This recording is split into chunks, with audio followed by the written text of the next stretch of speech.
games? I don't believe there's anywhere that does Lions on G League games. Yeah, I didn't think so. And I didn't mean you, obviously. You can't do it. But you said it. I mean, you called your shot yesterday, and too bad. Too bad. Finally hit a Grizz play. Why not ride the hot hand of Jaren Jackson Jr.? And he was last night. The Grizzlies were terrific as they got the win. But before the game even tipped, this was a very scary moment. And I had one of these situations as well on Saturday. Let me explain. Before we talk about last night and those who were at the game or, quite frankly, just were on social media, you saw or at least heard what happened. So I was doing a game on Saturday for Memphis women, and this was well before the game. One of the staff members for the University of Memphis went down, and it was a scary situation. And obviously, it was not a stoppage in the game because the game hadn't started yet, and the game was was going to be a while, but they pushed it back a whole hour. So that's how scary that situation was. And the staff member, as of Saturday when we did the game, when we got that news on the broadcast, was in stable condition, and hopefully everything's going well there. And then, lo and behold, I didn't go to the game last night. I stayed at home to watch it, and I'm like, what is going on here? And then realized that there was a medical emergency before the game. Now, I don't know if you've heard any information. Certainly we're praying for that person, that person's okay. But another scary situation, this time at FedEx Forum. Yeah, it was. That's obviously an awful thing to see. Hopefully that person is okay and recovering and doing fine. I don't know. I've not heard anything, and the Grizzlies have not given any update or anything on that. But just a scary situation when you're watching that, and you could see just as they show the players and the way they're looking, or you could just tell it was a really bad situation and a scary situation just by the looks on their faces. And then, obviously, there's the EMTs and folks on site, and they did a heck of a job and hopefully everything ends up being okay. But then you just, for those players to see that right there in front of you and then have to try and turn around and play a basketball game is got to be a weird feeling. They gave them a lot of time and let them go back to the locker room, come back out, warm up, go through that. But yeah, that's just an awful situation, and just scary to see that play out right there on the court right before a game. Yeah, no question about it. Again, I'm watching a motionless body on Saturday, but it looks like it's good news, and hopefully this will turn out to be good as well. I saw the team, the video of the team huddled around each other as this was happening. As you said, they did the right thing. They sent the teams back to the locker room. They delayed the start of the game, and then eventually got to playing that basketball game last night, but certainly scary. Let's bring in the third member of our broadcast team, Elijah Seegers. How are you, my friend? Feeling good this morning. Yeah, definitely thoughts and prayers go out to the person who had the collapse of the game last night. I have not heard any more myself, but I will be, on the lookout for whatever news I can share. But yeah, I'm feeling pretty good this morning. Can't complain. I believe it was Ja in his post game.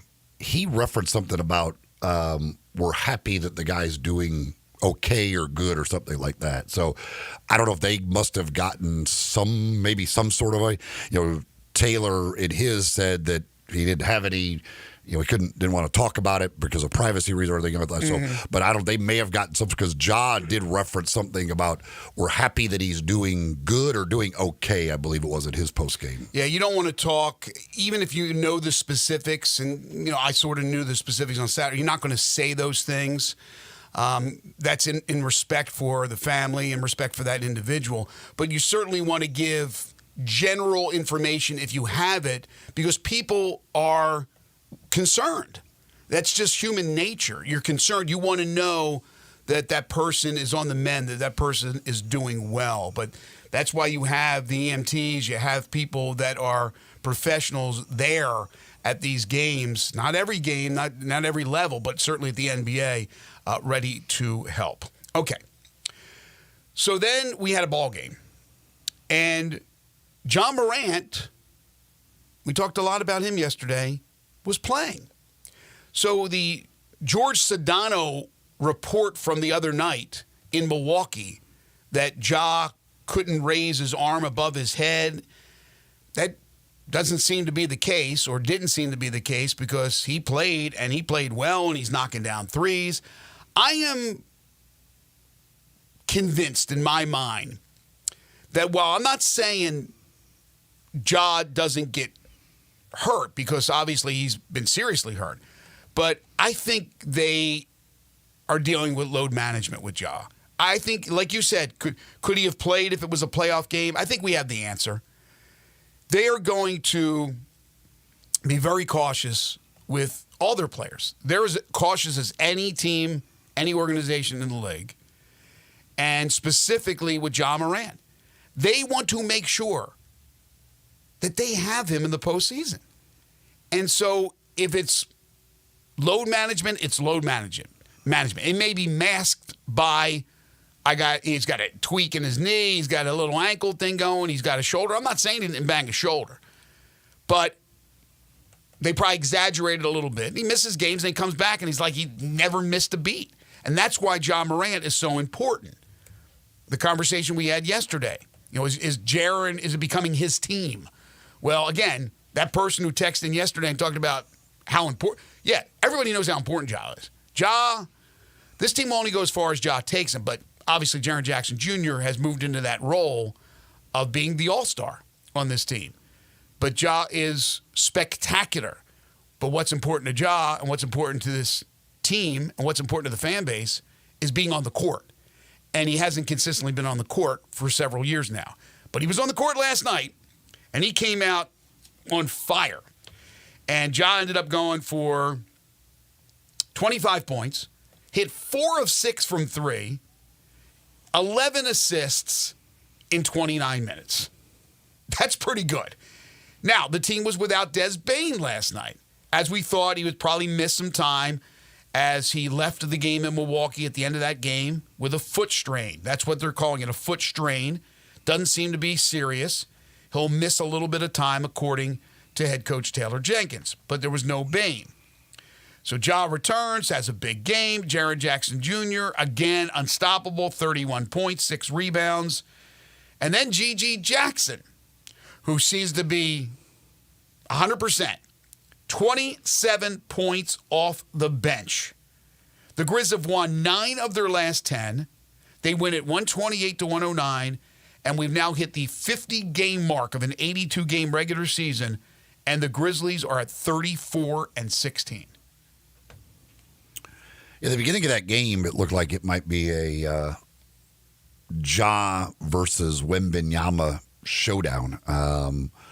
Wembanyama comes out and scores 12 points seemingly in about a minute. It happened very, very quickly. And then Ja matching him, hitting the threes, and he got it going. And you thought, oh gosh, this could be a fun night watching these two go back and forth. And they slowed down a little bit after the first quarter, but still both had good nights. And then,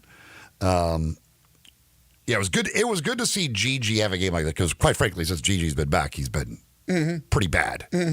Just hasn't been able to make shots. Kind of out of control almost at times. Needed to kind of let things slow down a little bit. And last night he looked like that was the case. So good to see him get going and have a game like that. How about Zach Edey's game? Yeah, Edey has been playing extremely well, and they're getting him involved more on the offensive end. Once again, we talked in January how he went through that stretch where he just was not scoring really at all. Now they're getting him much more involved on the offensive end again. He's been rebounding the ball great. So, he came out real early in that game after Wembanyama got off to that fast start. And they brought in Santi, and you wondered, is this going to be one of those games maybe that it just doesn't, that Edey's not kind of there or whatever because of matchups. But then once he came back in, he was absolutely fantastic. So really just an all-around good performance, and that stretch they went on where they went on the whatever was 19-0 run or whatever. I mean, just absolutely crazy. And the 34 points off turnovers, a 34-8 advantage in points off turnovers. You do that, you're going to win most games. 33 assists for the Grizzlies as well. You mentioned Edey, 16 points, 14 rebounds, 5 of them on the offensive glass, had a block shot. And when you look at this team last night, as I mentioned, no Des Bane. So Kennard's been in the starting lineup when either Ja or Des has been out, and he's done a pretty good job. But last night, he did not have a good game. Jalen Wells, for the first time in maybe the whole entire season, meaning his career, he was really non-existent. He had 2 points, played 21, almost 22 minutes, was 1 of 3. So you didn't get much from Wells, you didn't get much from Kennard, and you didn't get much from Aldama off the bench after the big game he had in Milwaukee. But then G.G. Jackson steps up, and Scottie Pippen has another nice game with 11 points and 5 assists. It's just such a deep team. It's incredible. These guys are all capable of contributing. We had a John Conchar sighting. Jitty played nearly 12 minutes. He goes again from like DNP CDs for 3 or 4 in a row, and then he comes in and gets you a couple of points, gets you 3 assists, gets you 3 rebounds. And here's positive news on the injury front, despite the Des Bane injury. Before the game, this was the injury report. Des Bane out, we know that. He's not going to be out a long time, but he might miss another game or two. I doubt he'll play in Toronto tomorrow night. Cam Spencer, we know he's out. We had questionable Brandon Clark, who didn't play, and Ja, who played. But then we had doubtful Marcus Smart and Vince Williams. So they've gone from out to doubtful. So they are both obviously getting closer. Yeah, if the pattern repeats itself, they should go to questionable. And normally it would be the next game. So that would be at Toronto on Wednesday. And they would play. Now, we'll see if that is the case or not with this one. But normally once you go from it's out to doubtful for one game and then on to questionable and playing. So very good news to see both of those guys get that upgrade on the same night. Okay, so again, the team will leave today. They'll head up north to Canada, where fans will boo the national anthem of the United States when that is played. That seems to be now a trend here over the last couple of days. It is what it is. But the Grizzlies will take on a Raptors team that is struggling at 16-33. Then Saturday night, going to be a lot of fun here in Memphis at FedEx Forum, as the Grizzlies will play host to the Oklahoma City Thunder. Then they go on the road next week, Tuesday and Wednesday, to the Suns and to the Clippers. And I know the Suns are trying to figure out what they're going to do. Are they going to acquire Butler? And the Clippers, if they have Kawhi, certainly can be a team to be reckoned with in the postseason. But it would be nice to see the Grizzlies against those teams continue to do what they've been doing here recently and finish strong, because then you have the All-Star break. Again, they've already hit the 50-game mark. So 4 more games before the All-Star break. 54 games, that means they'll have 28 games when they return from the All-Star break. So we're getting closer and closer and closer to postseason time, which is the most important time. Yeah, obviously. And, obviously this week is an important week, and we'll see what happens over the next 2+ days as far as trades are concerned, and what do the Grizzlies do, if anything? What does the rest of the Western Conference do after the craziness of the weekend and the trades that were made, and what happens with Jimmy Butler? All of these things could be an interesting next 48 plus 50 some hours leading up to that trade deadline. Yeah, and today you have the introduction of Luka Doncic in Los Angeles. They'll have the press conference for that. His dad has come out and has blasted the Dallas Mavericks. It's still a trade that has shocked the sports world, going beyond just basketball. And I still haven't heard too many people at all talking about how they think the Mavericks got the best of the trade. The proof will be in the pudding. But as far as like winning a trade on paper, it's a slam dunk for the Lakers. The Grizzlies now find themselves a game and a half up on the Rockets, 6 games behind the Thunder, and once again 34-16. Last night in the NBA, Suns lose to the Trailblazers. That's how bad it is right now for Phoenix, trying to figure out where they are in the scheme of things. They lose in overtime, 121-119 in Portland. The Suns now are tied with Golden State for that 10th spot, meaning the final spot in the play-in. I think the Suns would get the nod right now by a tiebreaker, but that's how close it is. Then you go 3 more games behind by the Spurs. So it's going to be a battle between, it looks like, 11 teams for 10 spots. Maybe if the Aaron Fox, he's going to be playing soon for the Spurs, maybe they click right away with him and Wembanyama and the rest of those guys, and they can make a run at getting into the play-in. But other than that, Portland, New Orleans, Utah, they're done. They're finished. But the battle for first doesn't seem to be much of one right now. Maybe if the Grizzlies win Saturday over Oklahoma City, who knows? Enough games to certainly make a run there. The Warriors are a team that I just mentioned, tied with Phoenix. They're looking to make some sort of move. Steph Curry has come out and said that they need to get, a big name. They need somebody to come in. There's been the talk, the rumors, could KD return to Golden State? Is that even possible? Well, I mean, we just saw over the weekend that anything's possible.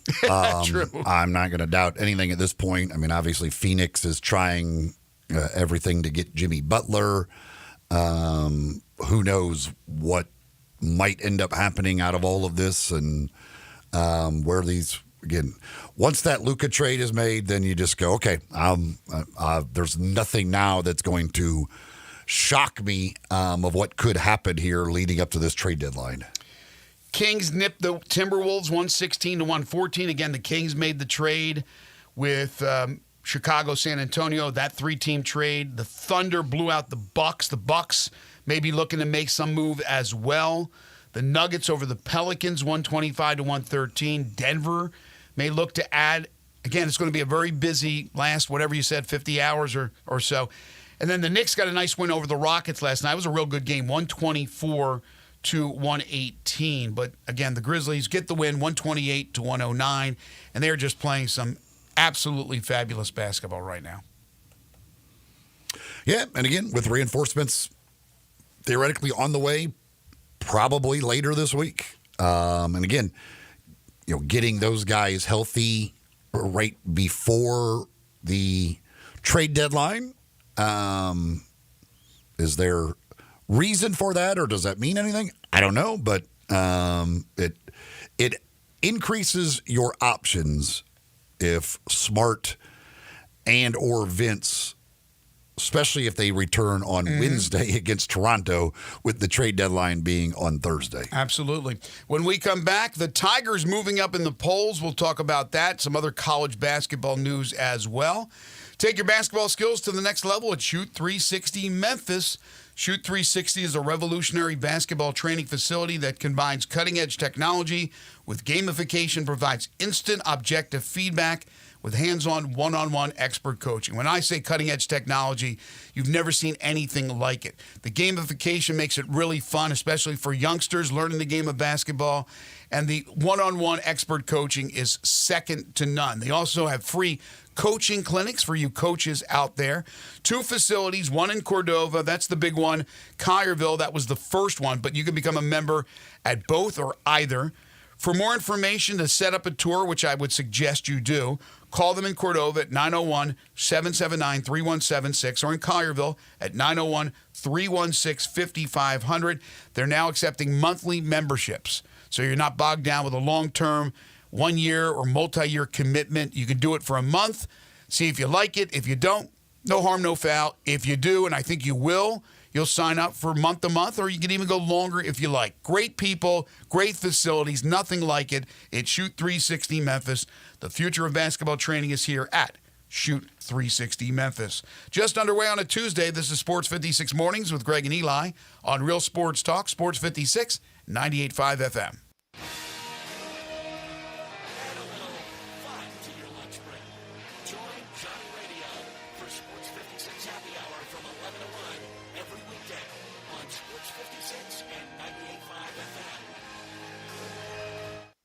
Floors and More invites you to their retail warehouse where they pass wholesale savings on to you. Jenkins Floors in Little Rock, Cleveland, Mississippi, and now open in Horn Lake at 2356 West Whitman Road. Specializing in flooring and carpeting, tile, plantation shutters, and blinds, Jenkins makes your life easy with a 2-week turnaround. Contractors, builders, or family projects, call 662-469-9350 for a free estimate. Owners Timmy and Rebecca Jenkins say hello to Sports 56 fans and look forward to your business.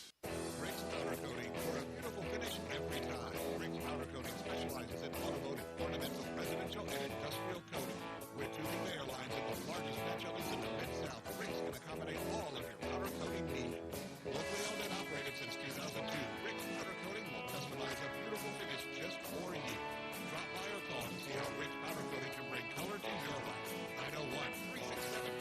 901-367-2771 or rickspowdercoating.com.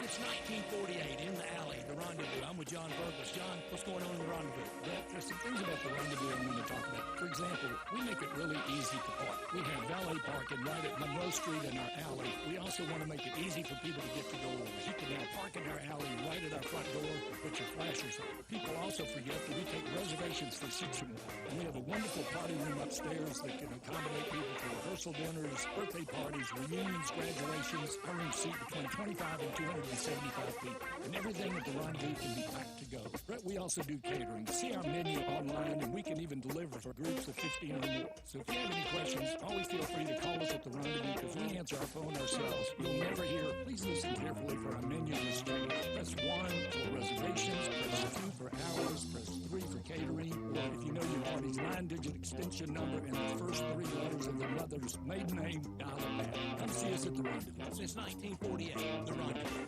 Owning your own home is wonderful, and buying your own home can be wonderfully easy. If your agent is Margie O'Neill of Remax Expert, Margie has over 20 years of experience in helping folks just like you find their new home. Buyer's market, seller's market, up or down market, Margie has sold them all with a dedication that makes it easy for you to buy your new home. Margie O'Neill at Remax.net.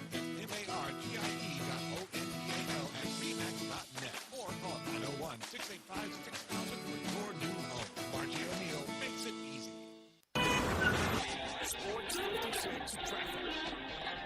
Good morning. Wrapping up this earlier wreck on 240 westbound at Mount Moriah. It was there long enough, slowing down traffic. It also created a little bit of extra slowdown as you come off Bill Morris onto 240 going westbound right there at Mount Moriah as it picks up with more volume on 40 west coming in from Fayette County into Shelby County. Weimer's Jewelry 7525 Highway 64 is your Valentine's Day headquarters. I'm Commander Chuck with your on-time traffic.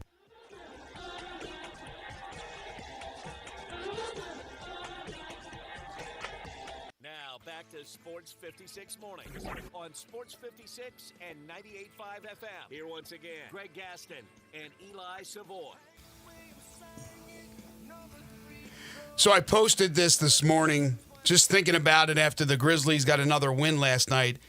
We've seen a lot of winning in Memphis. If you combine Memphis men's basketball, the Grizzlies, and what the Memphis football team did, right now to this point, 63-22.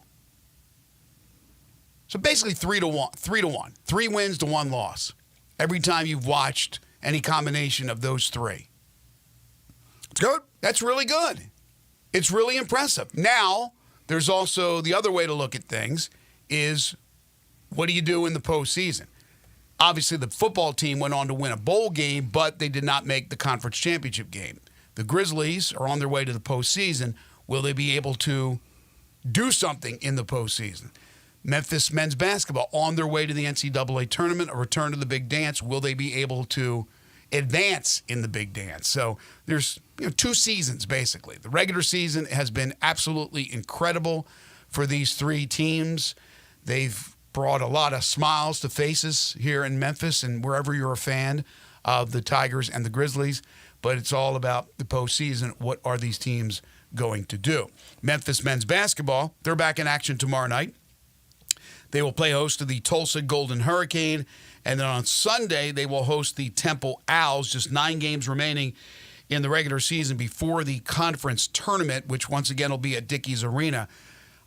I haven't heard anything lately, and we should get Tim Pernetti on the show, the commissioner, but they've now put the conference tournament up for bidding. And while I don't think it's a moneymaker, it's always pretty prestigious to a certain extent when you're the host city, and I like it when it goes to different cities. And so Memphis, I believe, has put in a bid for it.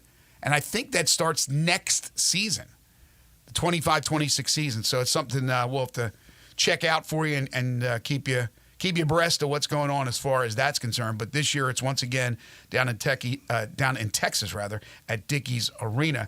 And the Tigers yesterday, as we thought they would, moved up in the polls. Memphis now number 17 in the AP Writers Poll. They are number 15 in the Coaches Poll. So they avoid that number 16 slot. Jarvo texted in yesterday and said that the teams that when they become 16th ranked, every team has lost the first time they've been ranked number 16. So Memphis avoids that. 17th in the AP, 15th in the Coaches. Yeah, there was a couple of teams there in front of them that you knew they would jump over. Was wondering how many teams from behind them might jump them, like a Texas Tech, which did make a big jump.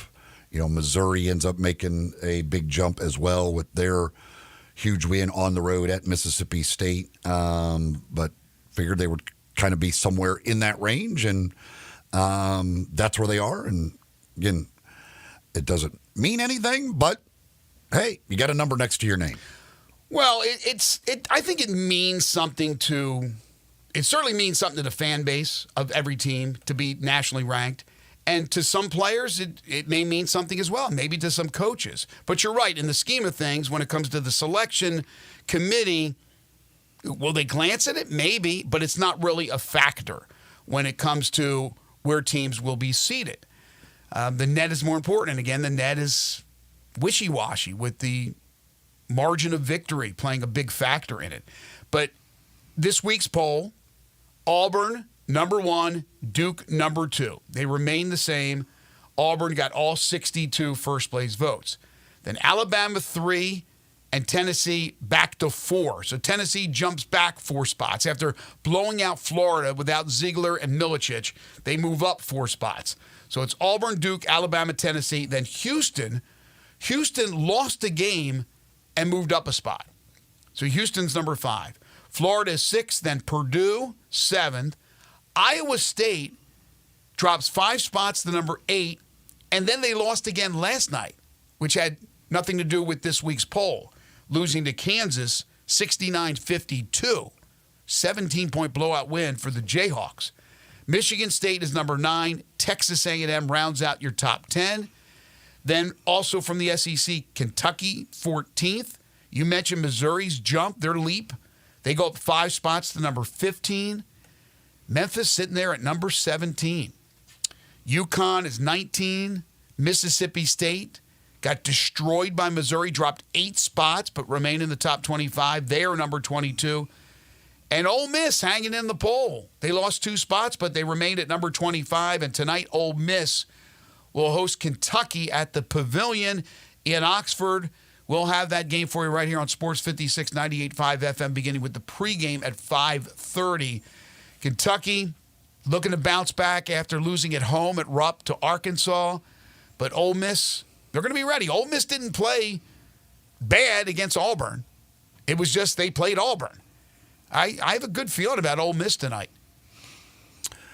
Yeah, certainly for them, because it's at home, you don't want to lose another one.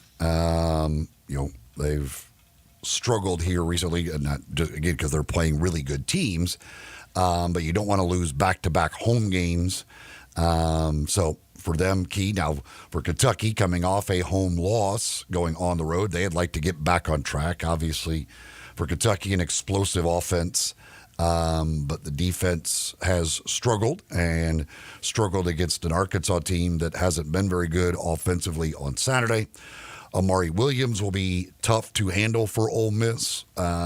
He has been an absolute monster, especially on the boards here recently, but also been scoring. Guy that can put it on the floor and do some things as well. He'll be tough to handle for Ole Miss.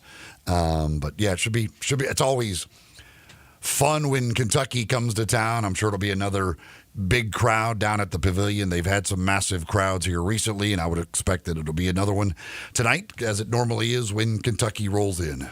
If I added this up right, Memphis against fellow top 25 teams right now in the poll this week, 4-2. Not too shabby. Yeah, not bad at all. Again, that's they've stepped up when they've played the quality competition. Certainly, all of that being in the non-conference, and they did a fantastic job when they had those opportunities to face the top teams. Last night in the American Conference, two teams that are at the top right behind Memphis, UAB, North Texas. Memphis has beaten both those teams, and UAB edged North Texas 64-61. Good game. Yeah, North Texas is sliding down the standings now a little bit with the back-to-back losses. The rare Monday night AAC basketball. I don't see many of the Monday night games in the conference. No, I had to double check. I thought it may have been a women's game, but no, it was a men's game, and it was a good game. UAB putting it away when Yaxel made his 2 free throws late in that game to win it by 3. The line, I think, was 2.5. Vegas is pretty good at that stuff. So, yeah, the rare Monday night game in the American Conference. While that game was going on, Penny Hardaway was involved in his weekly radio coaches show and had some things to say about his team and about the opponents this week, starting with Tulsa. He said they actually have a good roster, but it's a combination of the transfers. It's hard to get that chemistry, but they play really good basketball. I'll have that game tomorrow night, so I spoke with the Tulsa coach yesterday and kind of echoed that. His team has been in a lot of games in conference play. They've played UAB twice. They've lost to them twice. Once was a blowout loss. The other one was a little closer. But all the rest of the games, they've won 3 in conference. The other games that they lost, they've been in it right till the end, and then he said, we'll miss free throws. We had one game where we missed 8 straight free throws, or we won't be able to convert, get a big stop on defense, or get the big shot. And that's kind of been our season to this point, but we feel we're very competitive. Of course, P.J. Haggerty will be going up against his old team, and Coach said, I love him, but I wish him well, except for Wednesday night. So we'll see what happens there. Penny said about talking about aggressiveness and limiting turnovers while being aggressive. That's difficult because you want to push the ball, but we just get guys trying to do way too much. You have to keep practicing it, showing film sessions. You keep talking to the guys, and hopefully it will change. He said, we'll continue to cut down the turnovers. It's just carelessness right now. We'll get better. Let's see. He talked also about Tulane, but that's in the past. Jeff Brightwell, who's the host of the Tigers radio show, asked about potentially scheduling a non-conference opponent in January, February in the future, and Penny said that would be great. We've talked about that before. There are teams that throw one non-conference opponent, usually a bigger name opponent, into their schedule. I don't know if it's to break up the monotony of the conference. It's a little different with the SEC when you're playing the caliber of competition each game. But I don't think that's a bad thing at all for Memphis to have one of those bigger non-conference opponents, if they're willing to do that, sometime in January or or February? Yeah, when you've got an off week in the conference schedule, yeah, if you can find somebody that has the ability to schedule it, certainly. We've seen it in the past with the Tigers.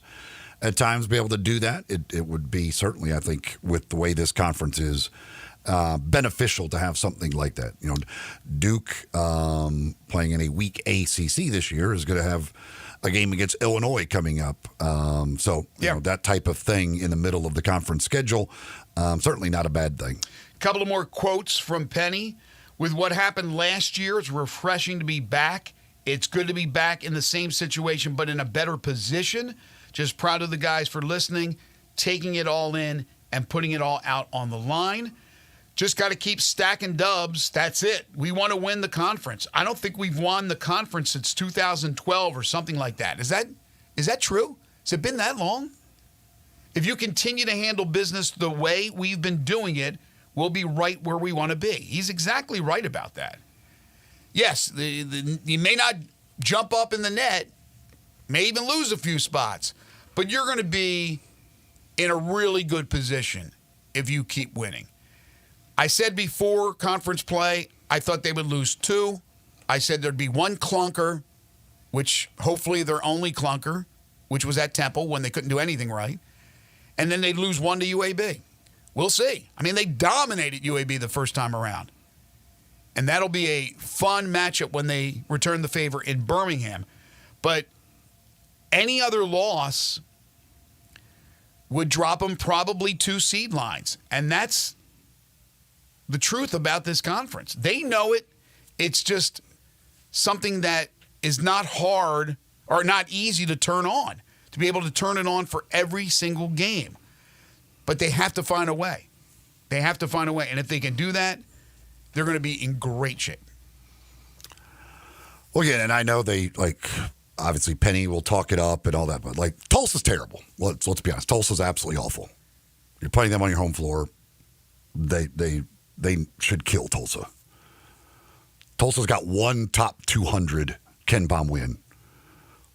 4 of their 9 wins 2 of them are Division II schools, and 2 of them are literally the last 2 teams in the nation in KenPom's rankings. Yeah. In Arkansas, Pine Bluff, and Mississippi Valley State. I mean, this is a bad team. Right. You should beat them. Dispose of them the way you should on your home floor. You should beat them. You should beat them down. But for whatever reason, the Tigers seem to play to the level of the competition. That's been pretty consistent all year long. I don't think those words have ever been uttered by Coach, but all you have to do is watch. For the most part, that has been the case. When they get fired up to play an opponent, you've seen what has happened this year. You've seen the results. For the most part, wins. Blowout win over UAB in conference. Blowout win over Florida Atlantic. The payback. A lot easier to get up for those teams than it is for Tulsa and East Carolina and Rice, with all due respect. A lot easier to get up for Connecticut and get up for Michigan State. Look, they were up for Mississippi State. They just got beaten, and they got beat down. But they bounced back, and they destroyed Ole Miss. It was a very good basketball team. Lost that game to Arkansas State. Again, probably took them a little bit lightly. Went to Clemson, won that game. Clemson, by the way, just outside the AP top 25. They would be number 26 if you stretched it. So, for the most part, they've done a lot of good things, but they do play to the level of the competition. And I would expect tomorrow that you probably won't have a blowout. But for the net, you need to do it. You need to win these games by 25. It's just not what they have done for the most part against teams that are mediocre. One other college basketball note before we take our next time out. Leonard Hamilton announcing that he's retiring at season's end. 23 years at Florida State. 23 years? I remember when he was the Wizards coach. Leonard Hamilton's had a really, really good career. But he's getting up there. Probably the whole transfer portal, NIL thing is driving him crazy like it has other coaches. And this will be it. I don't know. Well, and also the fact that they're not any good. Well, They don't want it back. I was just going to say, he might be beating them to the punch. Yeah, I mean, right? He might be beating them. His contract's expiring, and they weren't going to sign him. I mean, this will be 4 straight years they've missed the tournament. Like, it just hasn't been good in recent years. No, it hasn't. But again, some of that has to do with the changing landscape of college basketball. I don't think Leonard Hamilton has forgotten how to coach. But yes, he's probably beating them to the punch. It was probably a mutual discussion that they had. But it doesn't seem like he's going to entertain another offer if one came in. And I don't know if he would have a change of heart if that happened. I don't know if it would. But he has announced that he is stepping away. He's retiring at season's end. Jenkins Floors and More, family-owned and operated local business that specializes in flooring and carpeting. They're located in Horn Lake at 2356 Goodman Road. You can call them at 662-469-9350. If you're looking to put down some new flooring or carpeting in 2025 and you could do it yourself, well, it makes sense to get your material from Jenkins. Top-of-the-line material, and they sell it wholesale. Skip the middleman and save you lots of money in the process. Hardwoods by Portercraft, carpeting from Southern Luxury Carpet. They have ceramic and porcelain tiles, backsplashes for your kitchens and bathrooms, plantations, shutters and blinds, and so much more. If you are not a do-it-yourself homeowner or a contractor out there, but you need new flooring, you need new carpeting, again, it makes sense to go with Jenkins because they'll come to you, they'll show you samples, they'll give you a free estimate, and then they'll get the job done in an unbelievable 2-week turnaround. It just makes sense to go with Jenkins. And when you call them, when you stop by, all you Sports 56 listeners out there, ask about your family discount. Military, first responders, you get 10% off. Financing is always available at Jenkins Floors and More. Go visit the folks at 2356 Goodman Road in Horn Lake. They also have stores in Cleveland, Mississippi, and in Little Rock, Arkansas. Or just call them at 662-469-9350. Open Monday through Saturday. It's Jenkins Floors and More. You're tuned in to Sports 56 Mornings with Greg and Eli on Real Sports Talk, Sports 56 and 98.5 FM.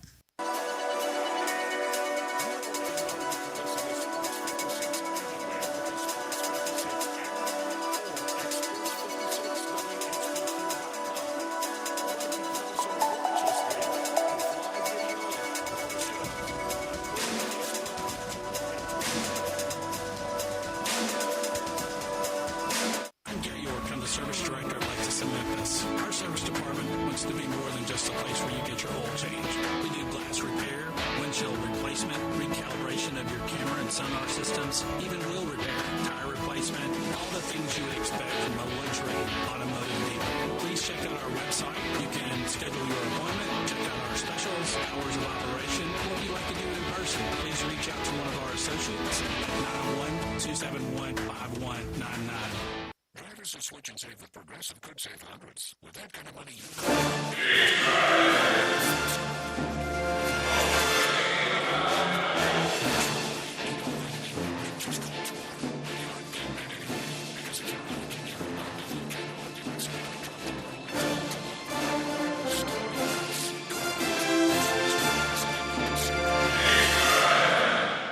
for water bottles. Progressive Casualty Insurance Company and affiliates not available in all states. Potential savings will vary.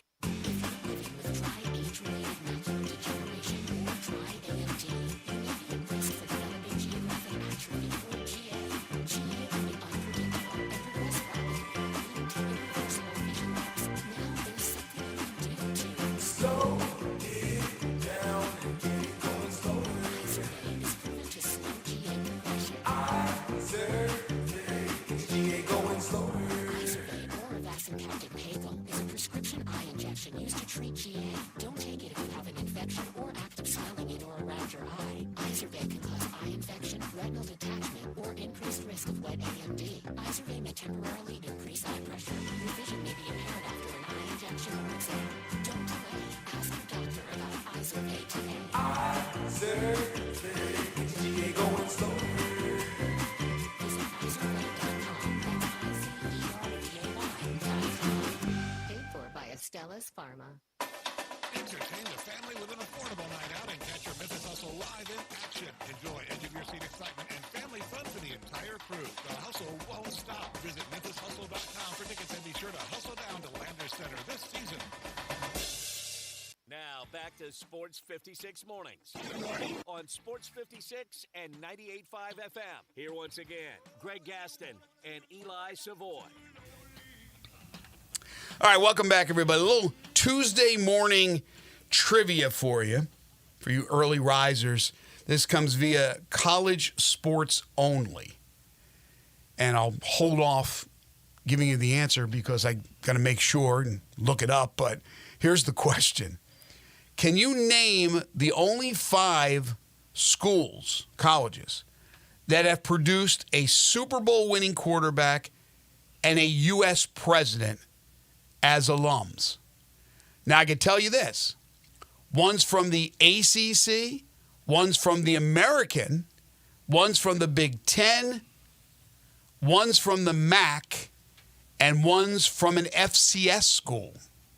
Can you name the only 5 colleges that have produced a Super Bowl winning quarterback and a U.S. president as alumni? There's no prize for getting it right, but if you want to text in on the Sissy's Log Cabin listener lines, you can with your guess at 901-360-8255, and we'll have the answer for you later on in the show.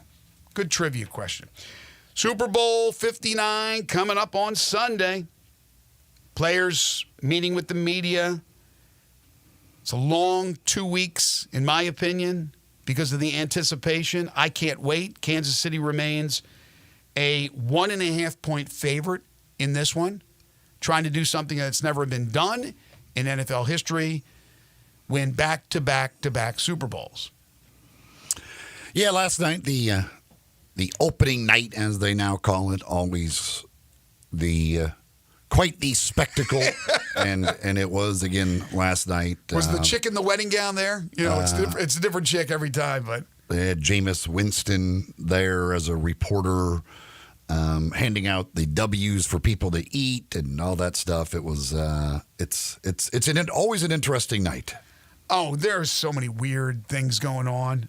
You've had your share of it. I've had my share of it. It's something, if you're in the media and you get to cover it one time, you know it's great. But after a while, it's just a scrum with a capital S. I mean, it's hard to get to the big name players, and it was always a challenge. But it is what it is. It is. You described it perfectly. It is a spectacle, no question about it. But I just think this is going to be a great game. I think it's going to be a great game. I cannot wait for Sunday, even though my team's not involved. I know your team's not involved. I think it's, look, the Super Bowl, we're always going to watch the Super Bowl. It's watched by more people than any event, sporting event, other than what? The World Cup is what they say. But it's going to be fabulous. And we'll have more guests as the week goes along, getting ready for Sunday. A couple of interesting things. Travis Kelce said retiring is not on his radar. There was that conversation last year that you thought maybe he was getting close, and now it's like, hey, he said, 3 years from now I expect to still be playing for the Chiefs? Yeah, I think everybody, you wonder about him. Obviously, he's got, with the whole Taylor Swift thing, she does pretty well, and he's got the podcast where he and his brother make a ton of money, are now making a ton of money with that. So he's kind of got life after football, it seems like, lined up. But he likes doing it. He continues to have success doing it. He's playing on a team that continues to have a lot of success. And I guess from his perspective, no real reason to retire at this point. Life's pretty darn good for Travis Kelce. The reigning Defensive Player of the Year, Myles Garrett, from the dysfunctional Cleveland Browns, has finally had enough, and he's demanding a trade. And you can't you can understand, right? You can't argue with his feelings about the dysfunction that's going on with his team. He has put in a lot of time in Cleveland. He has been one of the top sack men in his 20s. I think he might be number one. Sacks in your 20s, even more than Reggie White. Of course, Reggie White played in the USFL for some of those years. But Myles Garrett, consistently great. And you can understand. This isn't one of those, you signed a 5-year deal, you played 1 year, you don't like it, you're disgruntled, you want to leave.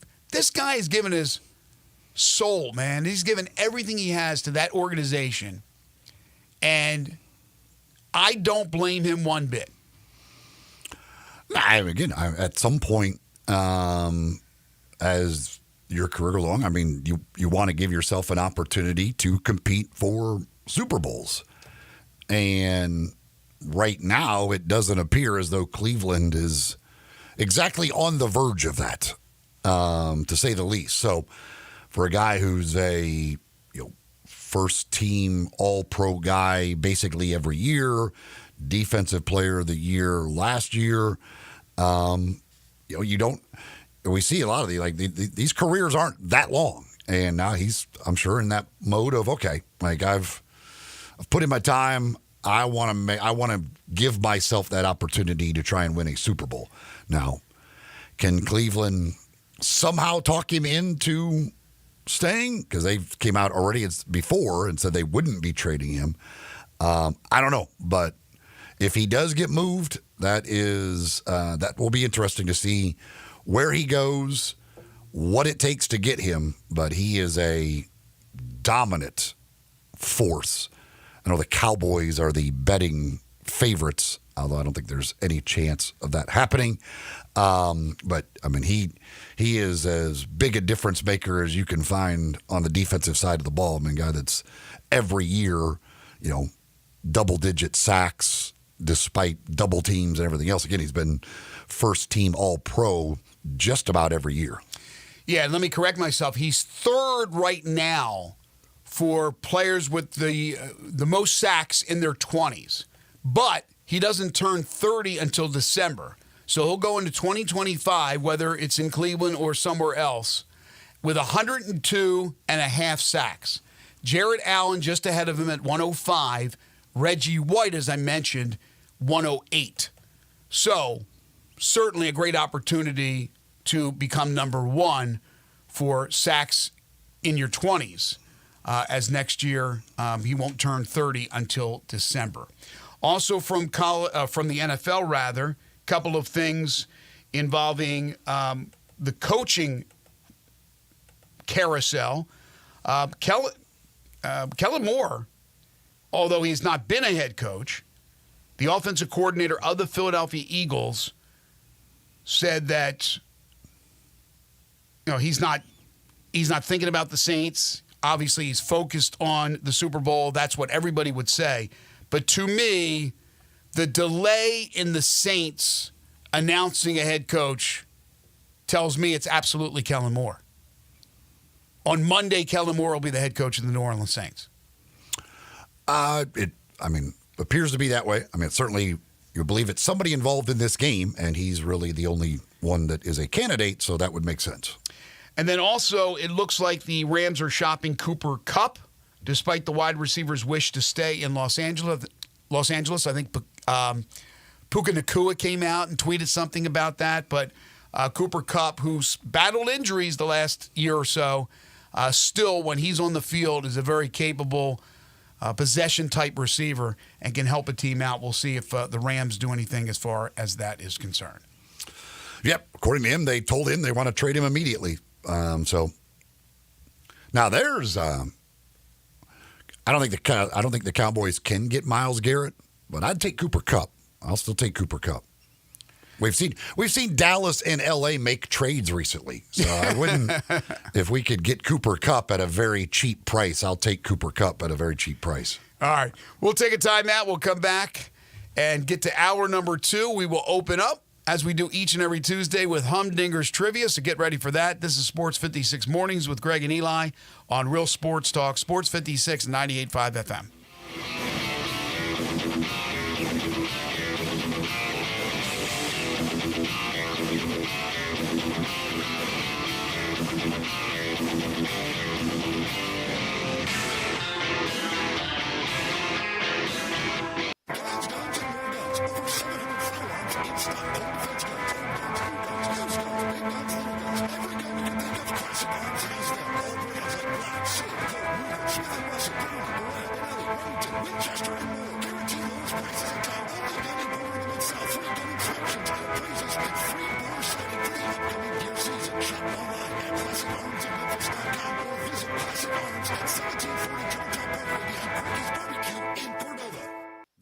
taking care of business in Memphis, right on the river with Grind City Brewing and all of their great products. Look, this was a dream come true for a father and son duo. And if you have not been to that brewery right on the river, just to the north of downtown, you're really missing something special. And now you can't miss their products. Wherever you go, you see a brand new label. It's clean, it's beautiful, it's distinctive. You'll know Grind City Brewing, and of course you know their products like Poppy's Pills, that great Pilsner, or Tiger Tail, that very creative craft malt liquor. There's the new Thaddeus Amber Lager. That is absolutely a great light beer. There's the India Pale called God Hopper. It's outstanding. And then there's the Belga, the Belgian-style wheat ale.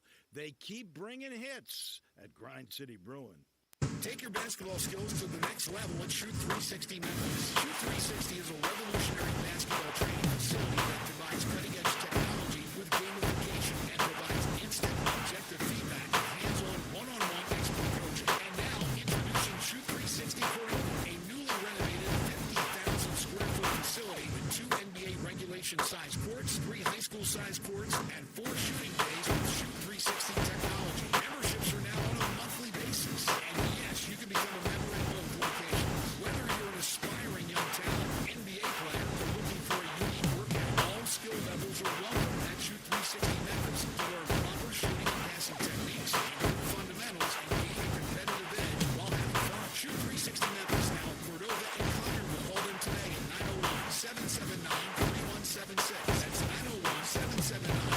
901-779-3176. The future of basketball training is here. Shoot 360 Memphis.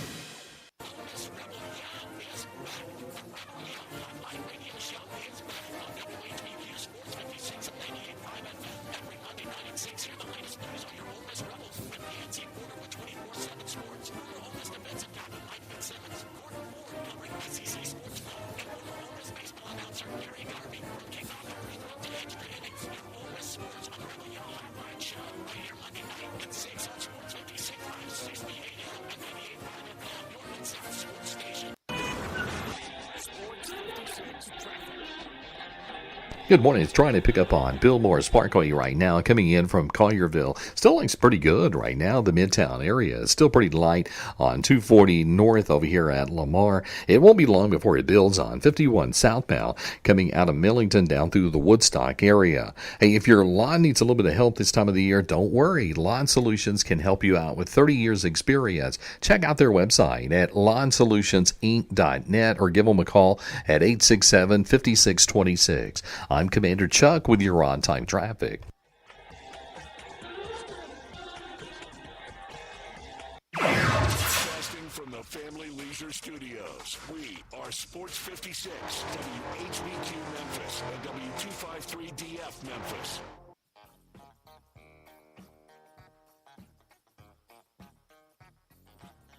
Now back to Sports 56 mornings on Sports 56 and 98.5 FM. This hour is brought to you by James Gaddis Jewelers. Don't you just love it? Here once again, Greg Gaston and Eli Savoy.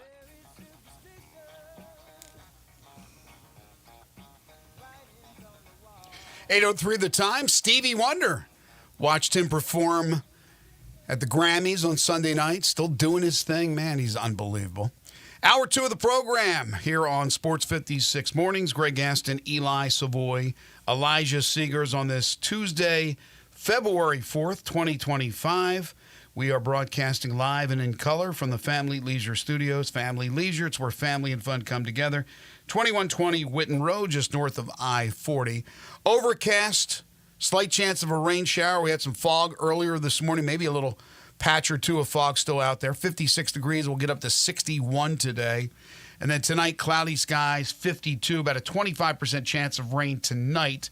And then you're looking at for your Wednesday, rain. About a 60% chance, 69 for your high, 65 for your low. I mentioned this in hour number 1. This weekend's going to be wacky. Wacky weather. 80 for a high on Saturday, 45 for a high on Sunday. Of course, every Tuesday during this time, we bring you Humdinger's Trivia. That's right. Opportunity to win a $25 gift certificate to Humdinger's. And, of course, on Tuesdays at Humdinger's, it always means Taco Tuesday with their chicken and fish tacos, just $2 each. That's each and every Tuesday at Humdinger's that you can take advantage of that great deal. But every day, including Tuesdays, you can also take advantage of all of the great items on the menu. From the great appetizers like maybe the crispy calamari or their wings or the crab cakes or the Humdinger shrimp to some of their great sandwiches. They got the po' boy sandwiches. They got the piri piri burger, the chicken Philly, any of those great things. Or maybe one of their other great entrees like any of the grilled fish options that they have with some of those great toppings and great sides. Or the crispy fish and chips, which on Fridays they do the special with the crispy fish and chips and the other chicken dishes as well. All kinds of great items on the menu over at Humdinger's, which you'll find at Poplar and Massey. You can find them online and check out that full menu at humdingersrestaurant.com. On there, you can also get information about catering. If you've got an event that you want catered, they could certainly take care of that, and it will be very popular having Humdinger's come cater any event that you have coming up. If you are the first person to answer our trivia question correctly, well, then you'll win a $25 gift certificate to Humdinger's. And you answer via text on the Sissy's Log Cabin listener line at 901-360-8255. That's 901-360-8255. Text in those answers, and the first correct answer gets the $25 gift certificate. If you've won in the last 30 days, you are not eligible, and you only get one guess. Here is today's question. Pretty simple here. Who has the most career rushing yards in Super Bowls? Most career Super Bowl rushing yards. 360-8255, 360-8255. Text in the answers. First correct answer gets a $25 gift certificate to Humdinger's. Most career Super Bowl rushing yards. This guy don't believes the answer. I better not say it just in case he is the answer. But, man, there is one running back in the history of the Super Bowl that I will never, ever, ever forget because he was obscure as heck and went off.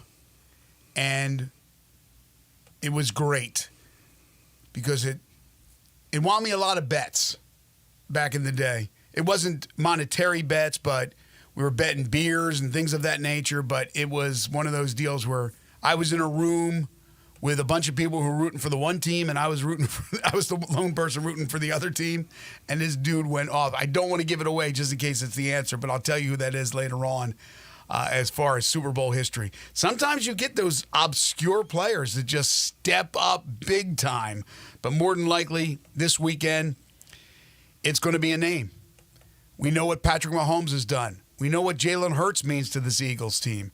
And Saquon Barkley having the year that he had to cap it off with an MVP award, that would not be a surprise whatsoever. Who would be, I'm not asking for extreme obscurity, but who would be a surprise, one for each team? And Elijah, you can answer this as well.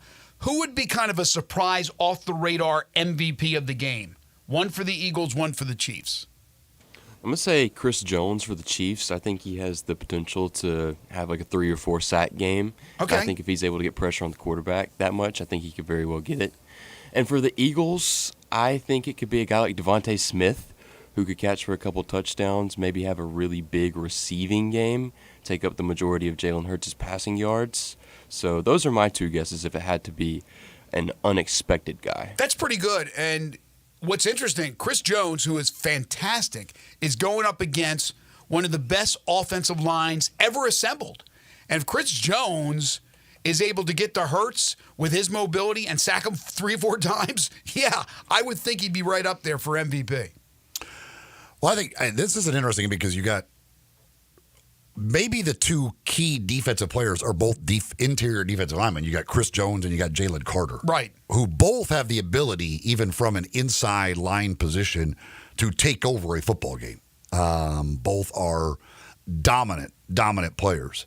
And so I think it's just, you don't normally say, you normally think of the edge rushers, those corners, whatever, but maybe the two best and two most key defensive guys, one for each team, are interior, tackles, which that doesn't happen very often. No, but with the offensive line that the Eagles have, the defensive line that the Chiefs have, led by Chris Jones, the Eagles' defensive line, and it's not like the Chiefs' offensive line is chopped liver.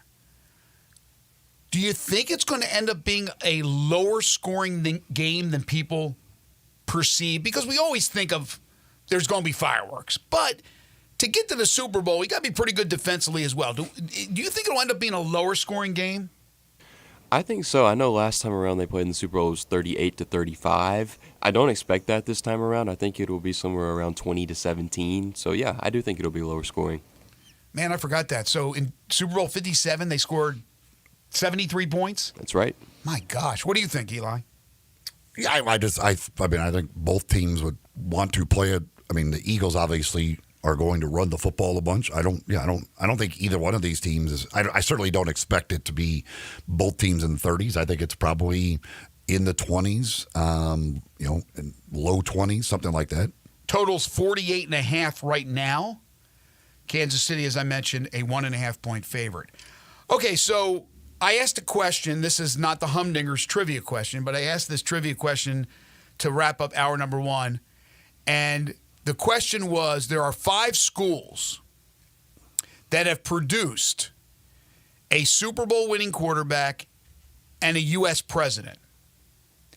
And one was from, this is off the top of my head now, one was from the ACC, one was from the American, one was from the Big Ten, one was from the MAC, and then one was an FCS school. So Elijah did his homework. If you took a guess at it, thank you. Again, there's no prize involved if you're right. But here's the answer. This is a great trivia question. Here's the answer. What you got? So starting with the AAC, Navy has both President Jimmy Carter, who just recently passed away, and Roger Staubach. I don't know why I didn't know. I don't know why I didn't know Jimmy Carter went to Navy. He was only there for a short time. He went to a couple other schools as well, but he did have a short stint with the Naval Academy. Is he the only one? I would assume there's multiple presidents that went to Navy, but I don't know. I don't know where any presidents went to school. So the only one. Wow. Became a peanut farmer. All right, what else you got? So Stanford is representing the ACC. Wasn't in the ACC at the time, of course. Right. But they had President Herbert Hoover, and they had 2 quarterbacks, actually, with Jim Plunkett and John Elway. Okay. We have Michigan representing the Big 10 with Gerald Ford and Tom Brady. Miami of Ohio representing the MAC with President Benjamin Harrison and, of course, Big Ben Roethlisberger. Miami of Ohio. Miami of Ohio with a president and a Super Bowl winning quarterback. Pretty darn good. Okay. And finally, for the FCS, the almighty Delaware Blue Hens. The Fighting Blue Hens. With a couple of Joes, with Joe Biden and Joe Flacco. Not your ordinary Joes. Very good. Thank you, Elijah. Joe Flacco, Joe Biden. I should have got that one right. I mean, in my head, the Michigan one was easy to me. And then, yeah, Delaware. Makes a lot of sense. Joe Flacco from Delaware. Won a Super Bowl with the Ravens. And then, of course, Joe Biden. Good trivia question. That is good trivia. I couldn't tell you where one president went to college, so. Really?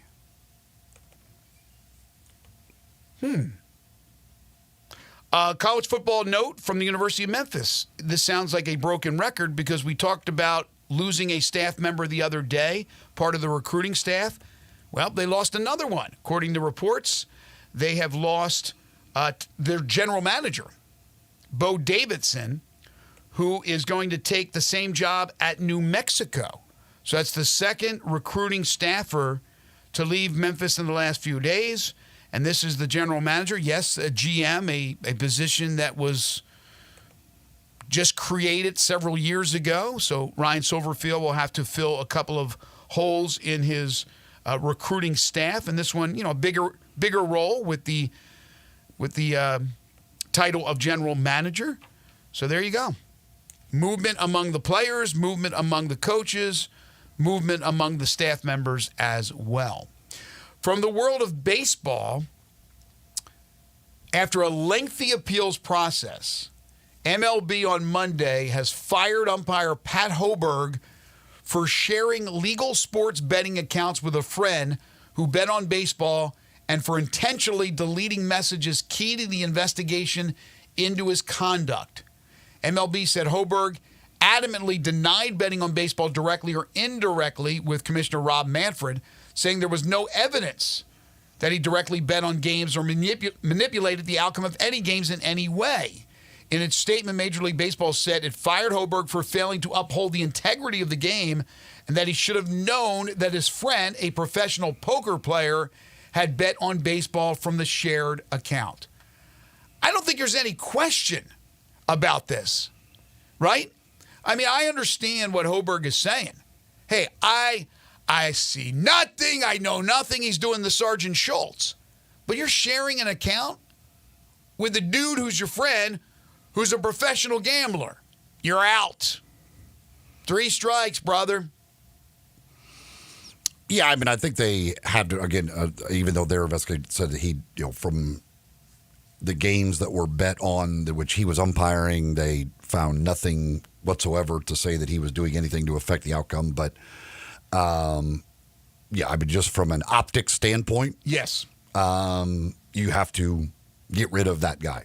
I don't know this because he guy. should be smarter than that. Yes, I don't know this guy from Adam. And I believe that from what I read, I don't know why I'm believing it. I'm just reading something. But I'm going to go ahead and say I believe that he did not manipulate anything. He didn't bet on any of the games because they don't have anything to back it, right? They don't have any evidence. But when you're sharing an account with a gambler and he's betting on baseball, sorry. You're right. Optics, just stupidity right there. They got to make the move. How about the news that came out yesterday about the gambling probe that has been extended now? We were talking about the NBA. Who's the player? The recent player? Terry Rozier. Yeah, Rozier, but then extending it to involve more college teams. Temple, of course, has been in the spotlight or under the microscope, and now you have some other schools that are also being named as possibly involved in some sort of scandal, point-shaving thing. So that's got legs, and it should surprise nobody.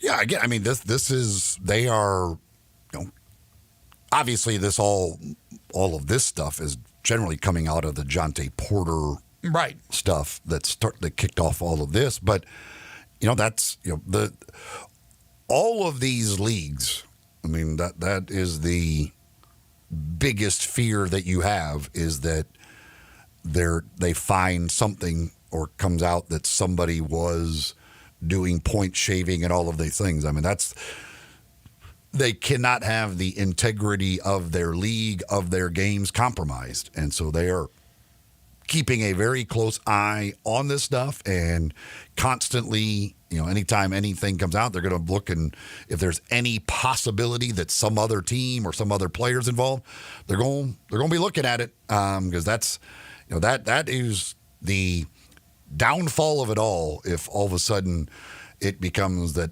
if they were ever to find out that there's some massive thing going on in any of these leagues with point shaving and all of that. Do we have a winner for Humdinger's Trivia? We do have a winner.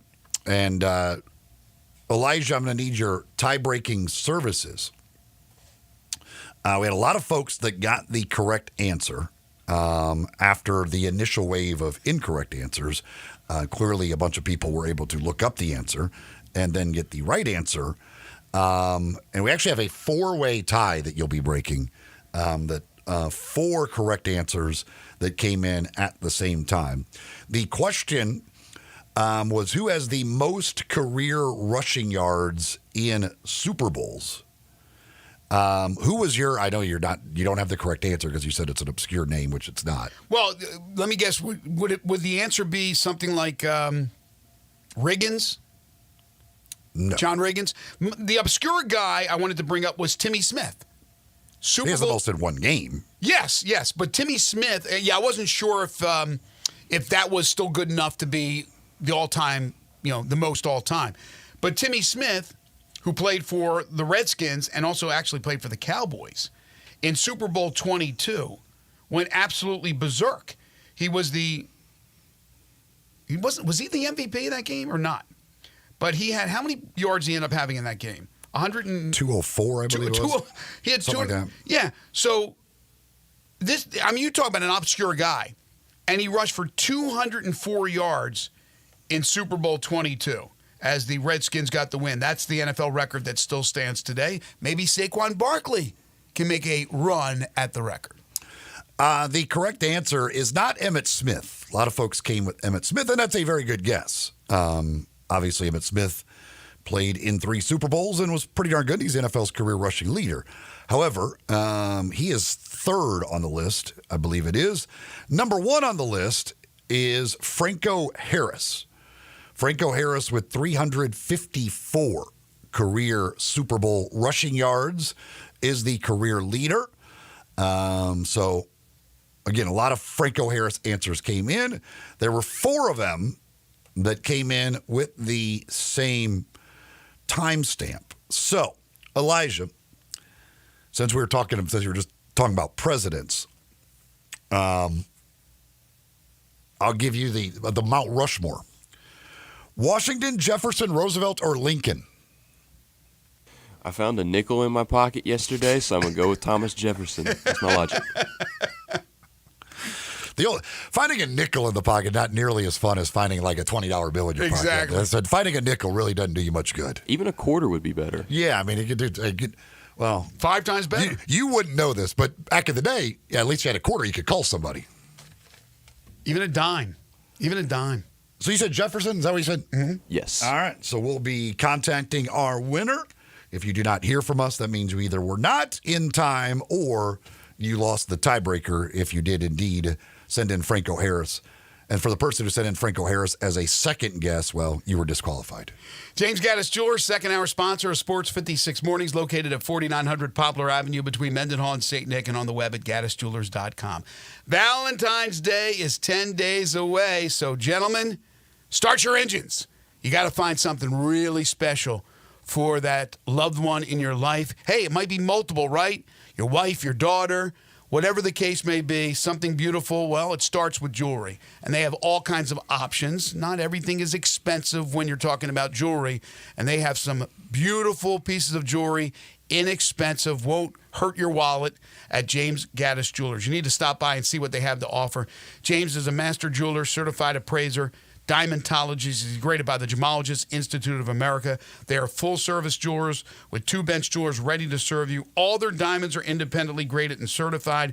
They know there's a lot of competition, so they make sure they have a price point to suit everyone's budget. So whether it's a beautiful Valentine's Day pendant or necklace or bracelet, or maybe that beautiful engagement ring you're looking for, as you're going to pop the question in 2025, James Gaddis Jewelers is the place for you. James Gaddis Jewelers, 4900 Poplar in the heart of East Memphis, and on the web at gaddisjewelers.com. When we come back, we'll be joined by Kathy Salentik. She's the University of Memphis Deputy Athletics Director of Regulatory Affairs. We'll find out what's going on this week with the 39th Annual National Girls and Women in Sports Day. This is Sports 56 Mornings with Greg and Eli on Real Sports Talk, Sports 56 and 98.5 FM. Join the voice of the Tigers, Dave Woloshin, for Wolo and Friends. Weekday mornings from 10 to 11 here on Sports 56 and 98.5 FM.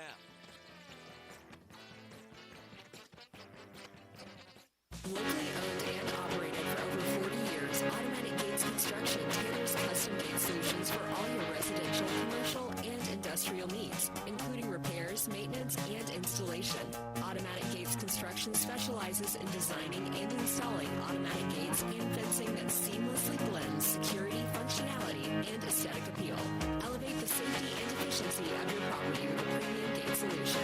Automatic Gates Construction at myautomaticgates.com. Cashback is not available on gas in New Jersey and Wisconsin.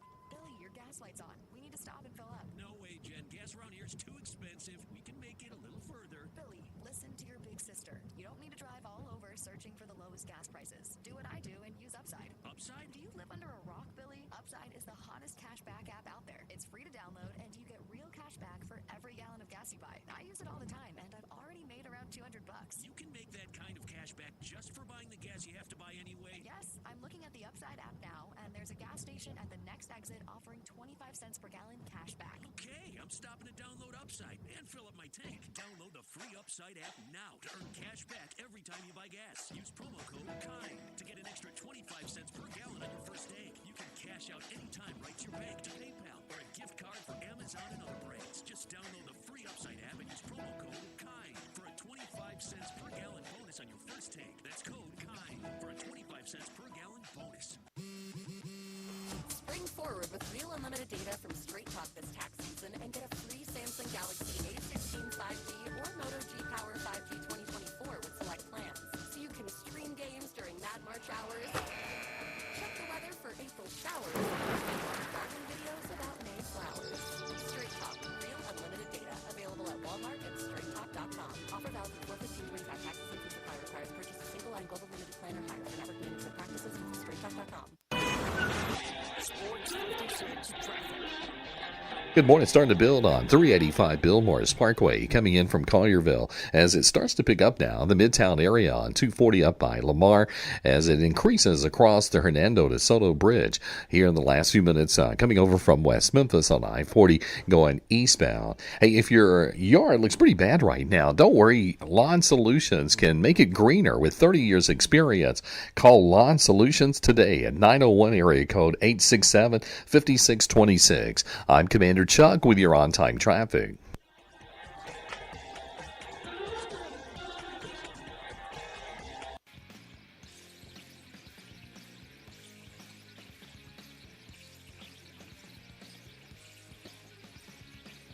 Now back to Sports 56 mornings on Sports 56 and 98.5 FM.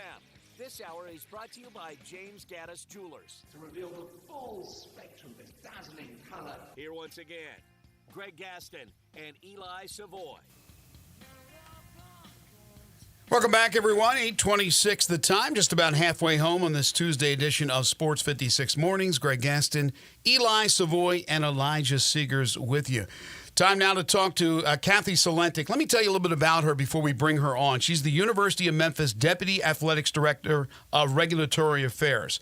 She was hired on November 11th, so has only been in office for in her job for a couple of months, but 14 years at the NCAA as the Associate Director of Enforcement, Investigations and Processing. She has also worked at Colorado and at Nebraska, but now here at the University of Memphis, and we welcome her to the program. And Kathy, I know this is a huge week, this Saturday, a big day, and it should be, as we celebrate Women in Sports, the 39th Annual National Girls and Women in Sports Day, founded by the Women's Sports Foundation. First of all, thank you for joining us, and congratulations on your new job at the University of Memphis. Thank you so much. It's such a pleasure to be on your show today, and I'm happy to be here. Well, before we dive into what this all means and where we are in 2025 with women's sports, a little bit about your background. I just mentioned a little bit about your resume, quite the extensive resume. Coming to Memphis, tell us how that happened after being in the NCAA and working with the NCAA for the last 14 years. Why Memphis? Why now? What did you like about the job? What was so attractive to you? Oh, gosh, there's so much attractive about the job. So first of all, Dr. Ed Scott and I, we've known each other for a long time. College sports is a small world. Yes. And so you get to know lots of people. And I've known Dr. Scott for, longer than either of us would care to admit.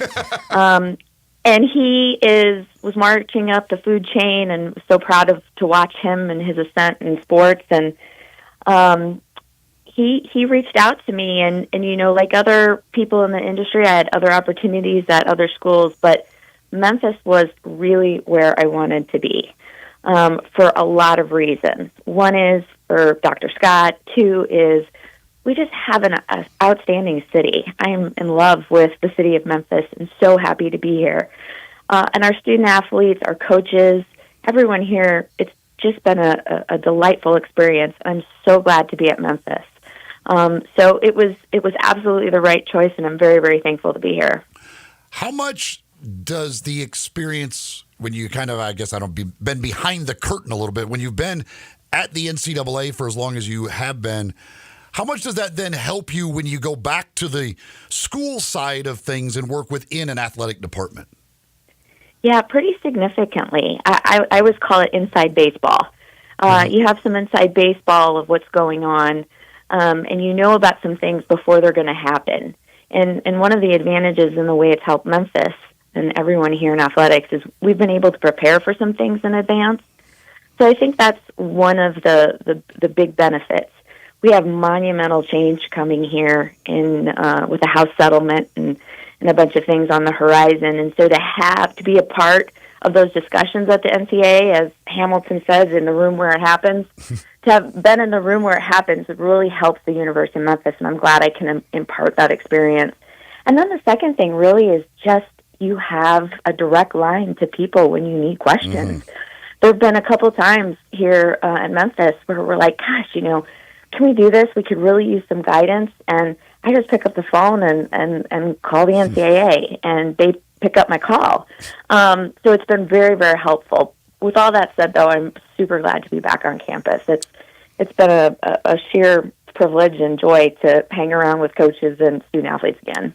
Kathy Salentic is joining us on the Sissy's Log Cabin guest lines, the University of Memphis Deputy Athletics Director, Regulatory Affairs. So the 39th Annual National Girls and Women in Sports Day is Saturday, but obviously we celebrate women in sports all year long. And at the University of Memphis, there's something called the 901 Women Initiative, which was created just a couple of years ago.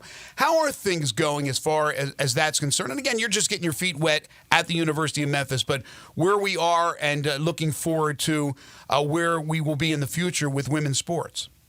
Yeah, absolutely. So 901 Women is led by our Associate AD, Christina Wider, and so much is dependent upon leadership, and we have one of the best leaders in the business in this area. That, in addition to our board with 901 Women, it's just a phenomenal group of folks. And it's exciting for me to watch. I've been in college athletics for 25 years, and when I would sit in on football staff meetings at the University of Nebraska and University of Colorado, I was often the only woman in the room. And I was at a football staff meeting yesterday, and as I got up to leave, I said, "Thanks, gentlemen." And then I looked around and I said, "And ladies," because there were a lot of women in the room. And then, of course, our student athletes, just incredible. And women's sports is the ascent is amazing. It's really fun to watch.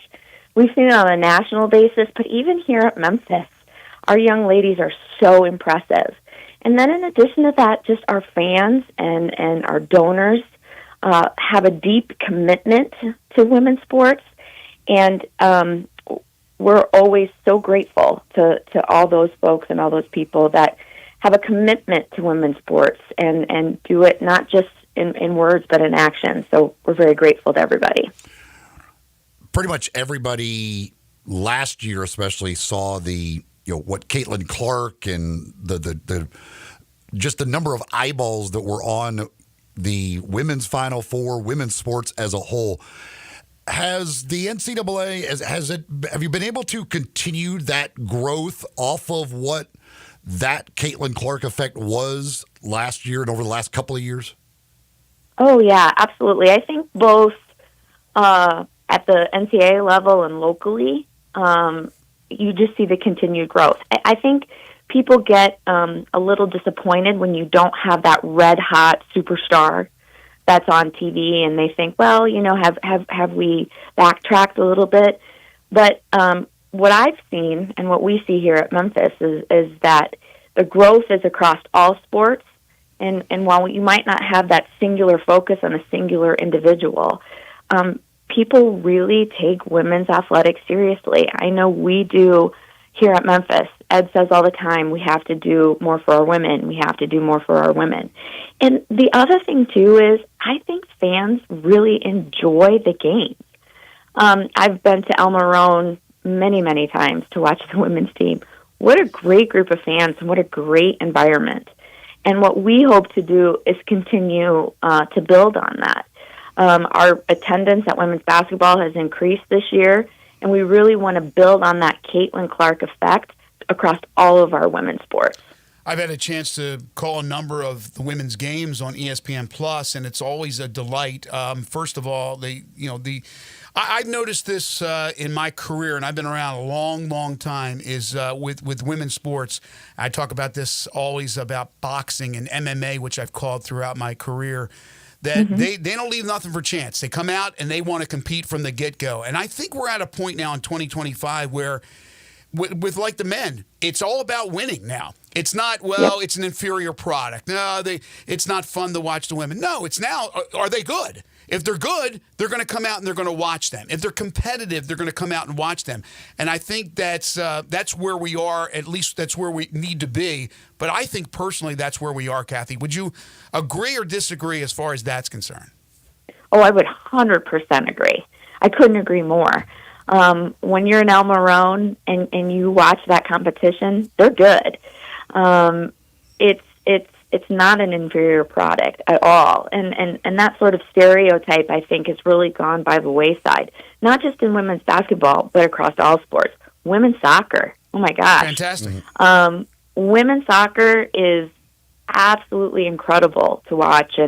And while soccer is the world's game, one of the things that the United States has done better than anyone is support women in that area, right? And that's one of the things that we can really be proud of as a sports culture is what we've done for women on that side. People go to watch the women play soccer, both at Memphis and at the international level, because it's really good and it's fun to watch.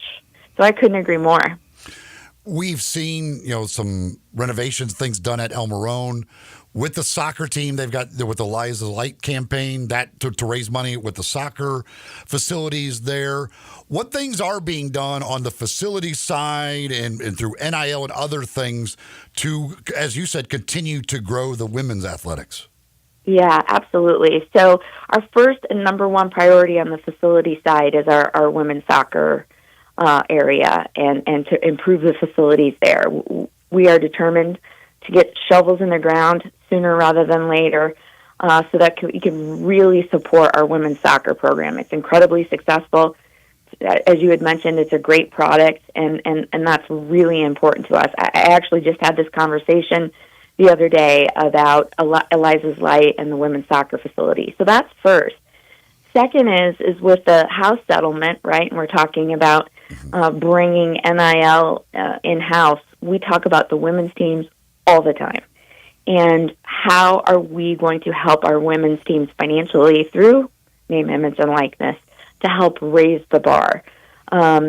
It's incredibly important to us. It's really important to Dr. Scott. And we're determined to, again, give our women's teams the resources they need to be successful. Saturday, the Tigers will host Florida Atlantic, 2 o'clock at El Marone Fieldhouse, part of the 39th Annual National Girls and Women in Sports Day. And this is going on across the country at different venues. So what exactly will be happening on Saturday, and a little bit more about this National Girls and Women's in Sports Day, which was created a long time ago. I had no idea. When I saw this, it blew my mind. 39th Annual. So it's been around for a while. But what are you trying to do? Bring awareness? And what else will be happening on Saturday? Yeah, so it's really a celebration, and actually we're going to celebrate over 2 days, not just on Saturday. So on Wednesday, tomorrow, during the men's game, we are going to celebrate our staff. We're going to have some awards presented by the American Conference for women who've really worked hard here at Memphis to advance women and girls in sport. We're going to have a bunch of youngsters from the campus school that are going to help us do some fun things. We're going to have some female announcers who are going to announce the starting lineup for the men's team. And it kind of goes back to what I was saying about my presence at football meetings. We shouldn't forget that there's a lot of women involved in men's sports. Absolutely. And we want to celebrate that. And then on Saturday, prior to the women's game, we're going to have a really cool clinic. We'd encourage everybody to go to Go Tigers Go and look for more information and sign up. It's limited availability, so we really encourage you to go ahead and sign up in advance.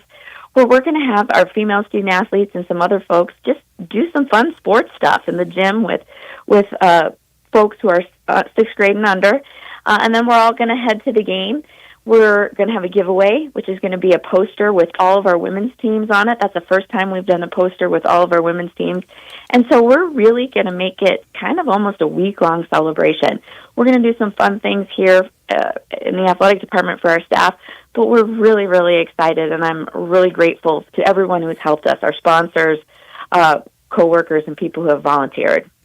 All right, so now the really tough question, because it's the one that is certainly concerning for a lot of people involved in collegiate athletics, is where we're going in college athletics, men's, women's, where we're going with this revenue sharing that looks to be part of the game plan, probably starting this fall. You can correct me if that's not right, but I know we're getting there. And then how it affects especially schools that are not dripping with money.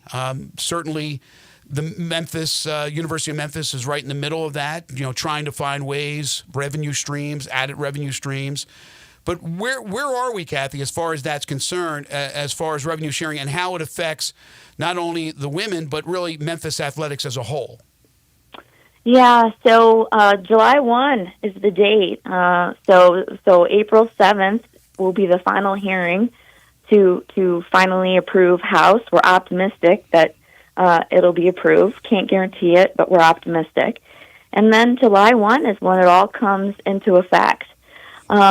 I think people are going to be surprised about revenue sharing and how it's going to impact people positively. This is kind of how I describe revenue share. You fall into one of three categories. One is I don't want to do this. This is going to ruin college athletics. What a disaster.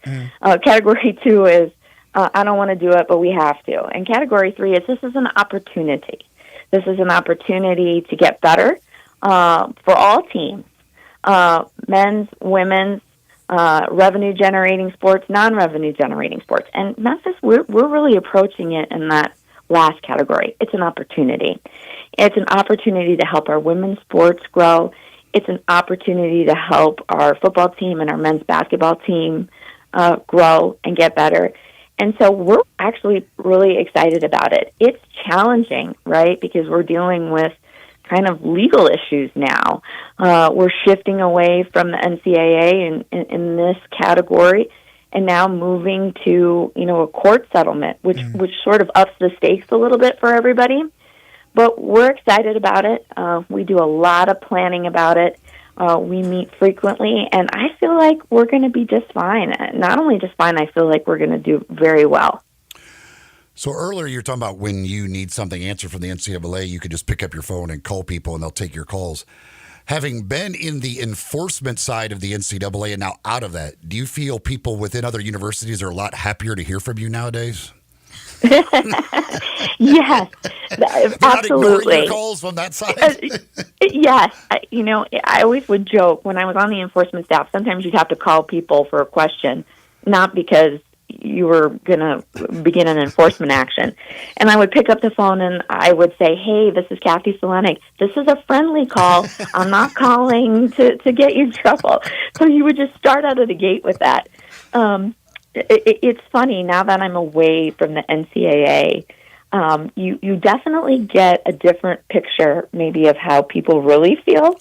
And it's kind of mixed. I think with the NCAA, there's really, really, really good people there who want to do the right thing. Mm-hmm. But to quote Charlie Baker, democracy is hard. And the NCAA operates as a democracy, and it can get real messy real quick. But I really enjoyed my time at the NCAA. It was difficult at times. It was really enjoyable at times. But I'm so happy to be Memphis Tiger. I'm very, very grateful for this opportunity. Well, I know the University of Memphis is happy to have you. Dr. Ed Scott, as you mentioned a few times, has put together an incredible staff. And even though I haven't had a chance to meet you personally, I'm looking forward to working with you, whether directly or indirectly. Kathy Salentic, the University of Memphis Deputy Athletics Director of Regulatory Affairs. And again, it's a big week starting Wednesday with the men's game, tomorrow's game against Tulsa at FedEx Forum, as we celebrate women in sports, the 39th Annual National Girls and Women in Sports Day, and that will continue at Friday. And then Saturday, of course, is the game at El Marone Fieldhouse at 2 o'clock between Memphis and Florida Atlantic. Kathy, thank you so much. Really appreciate it, and best of luck with everything. We'll talk to you hopefully down the road. Thank you so much. I really enjoyed the call. Thank you. Kathy Salentic joining us here on the program. She's sharp.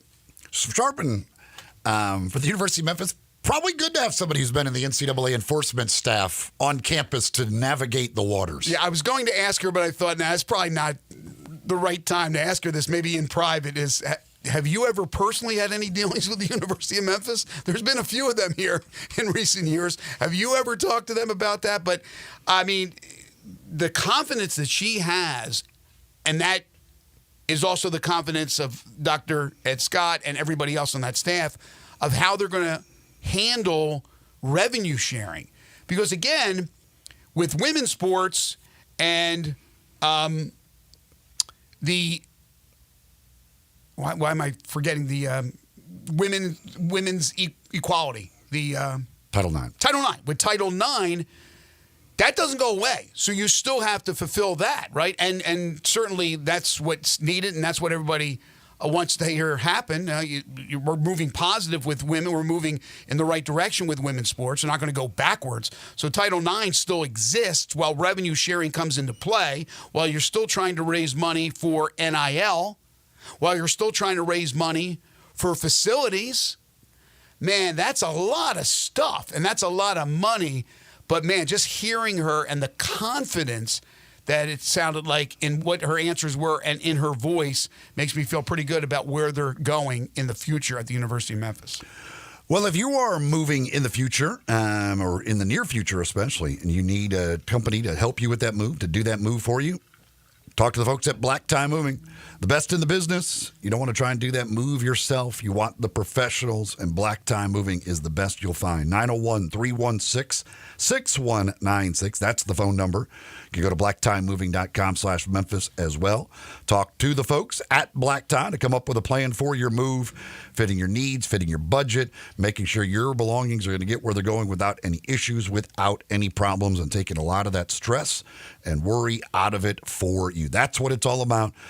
5-star ratings all over online, A+ rating with the Better Business Bureau. People that use Black Tie rave about the experience they have with Black Tie. So they're the ones to go with. If you've got a move coming up, talk to Black Tie Moving, 901-316-6196 or blacktiemoving.com/Memphis. You're tuned in to Sports 56 Mornings with Greg and Eli on Real Sports Talk, Sports 56 and 98.5 FM. Broadcasting from the Family Leisure Studio, we are Sports 56 and 98.5 FM. Elwood Shack in the Lowe's parking lot on summer just keeps getting bigger and better. Bigger because now there's a second Elwood Shack at 4040 Park across from the University of Memphis. And better because you can get breakfast every day at both Elwoods. There's the barbecue breakfast burrito, even beef brisket or pork shoulder, and pancake biscuits made fresh daily. Real house-made pancakes, apple and bacon, French toast, and more. And the new Elwoods even has a real coffee bar serving fresh roasted J. Brooks coffee. Elwood Shack, now with 2 locations and open every day for you. Spring forward with real unlimited data from Straight Talk this tax season and get a free Samsung Galaxy A16 5G or Moto G Power 5G 2024 with select plans. So you can stream games during Mad March hours, check the weather for April showers, and watch gardening videos about May flowers. Straight Talk, real unlimited data. Available at Walmart and StraightTalk.com. Offer valid before 15/25 taxes and fees apply. Requires purchase a single line global limited plan or higher. For network payments and practices, visit StraightTalk.com.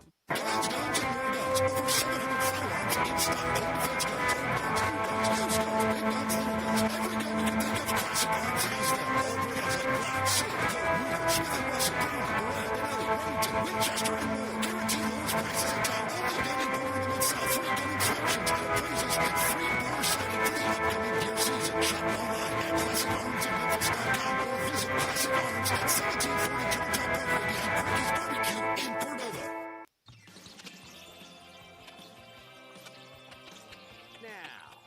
is Sports 56 Mornings on Sports 56 and 98.5 FM.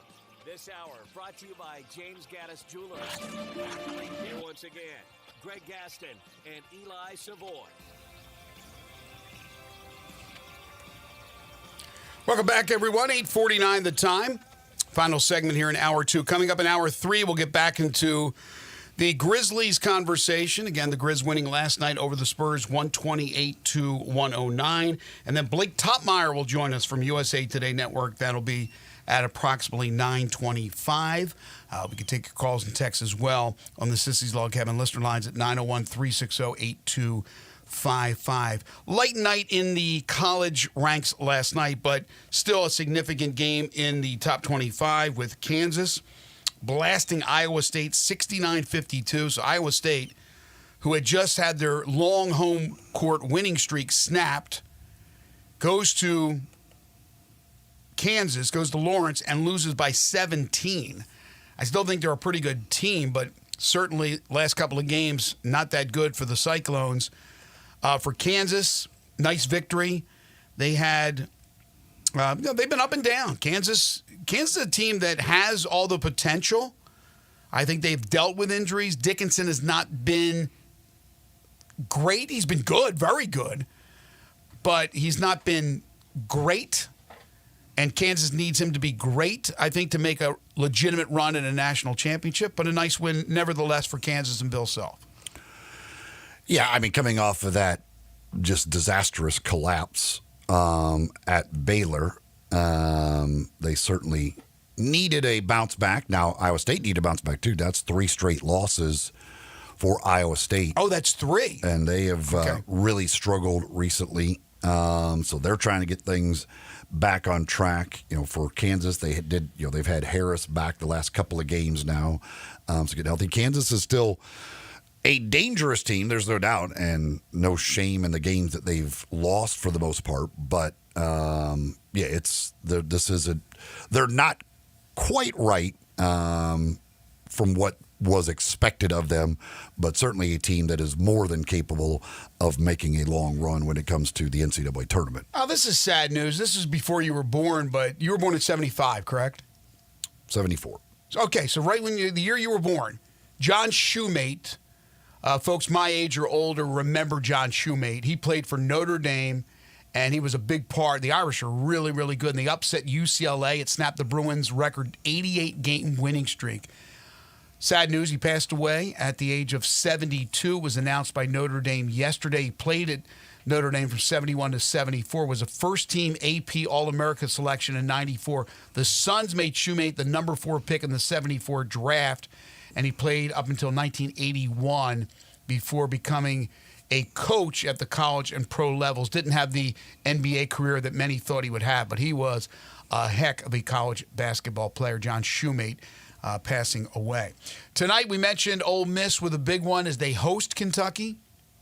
We'll have the game for you right here on Sports 56, 98.5 FM, beginning with the pregame at 5:30. Also in the SEC, Vandy, coming off a 30-point loss at Oklahoma, will play at Florida, coming off a 20-point loss at Tennessee. Florida, a 12.5-point favorite over the Commodores. Elsewhere in top 25 action tonight, it's a pretty good night of basketball. Marquette at St. John's. That's 11 versus 12, respectively. That's a big battle in the Big East. You also have Purdue and Iowa in the Big Ten. Oklahoma State will play at Houston. Houston 17-4. Mentioned the SEC. I forgot to mention Oklahoma and Auburn. So the number 1 team in the nation will be hosting Oklahoma. Again, Oklahoma coming off a 30-point win over Vanderbilt. Auburn a 17.5-point favorite. Baylor getting that win over Kansas, coming back from 21 down at halftime. They'll play Texas Tech, who just beat Houston, correct? Mm-hmm. So you got all that back and forth going on in the Big 12.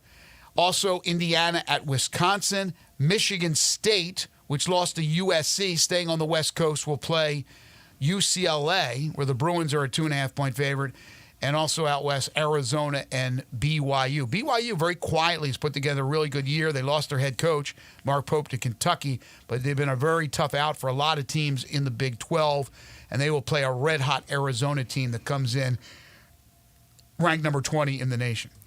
The Marquette St. John's game, obviously Rick Pitino's doing a fantastic job with St. John's and has them back very much relevant on the national scene. But they've got the rest of the way, they still have Marquette twice, Connecticut twice on their schedule. Their next 4 games are home to Marquette tonight, at Connecticut, at Villanova, and hosting Creighton. Jeez. So we are going to find a lot more out about this St. John's team and just how good they are here over the next couple of weeks. But, I mean, Rick Pitino, what a great job he has done. I mean, the results. Are you surprised? The results speak for themselves. That dude just wins basketball games no matter where he goes. It's pretty incredible what he's done at another school. Just go there, win, and move along. All right, so let me throw this out to you two guys. Right now, in no particular order, top 5 coaches, men's college basketball, top 5 coaches, no particular order. Right now, who are the best coaches? Got to throw Bruce Pearl. You know what's interesting? Eli was talking about Creighton in the Big East, a guy who flies under the radar, Greg McDermott. I don't know if I'd put him top 5, but he is a great coach, and Creighton, which got off to a really slow start, has been red hot. And he has always got a team that's competitive, always. But you said Bruce Pearl. Bruce Pearl. I'm going to go Tom Izzo as well. Michigan State's playing really well. I know they lost to USC, but that Michigan State team, after that loss to Memphis, rattled off 13 wins in a row. So they've been really good. I would have Nate Oates, Bruce Pearl, Kelvin Sampson, Bill Self. Would you have Tom Izzo? Would you have Dan Hurley? And probably Hurley. What about John Shire?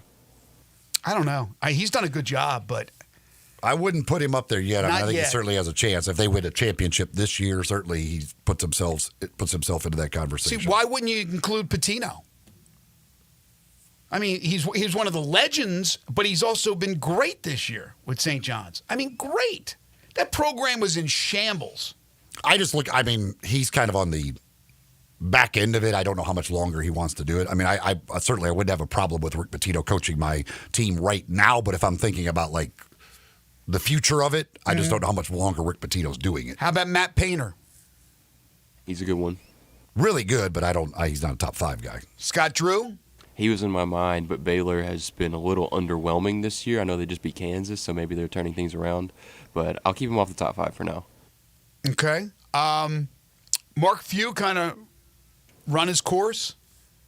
See, Gonzaga and Kansas, to me, are like 2 of the most talented teams in the country. And Mark Few is an amazing coach, but they have grossly underachieved this year, I feel like.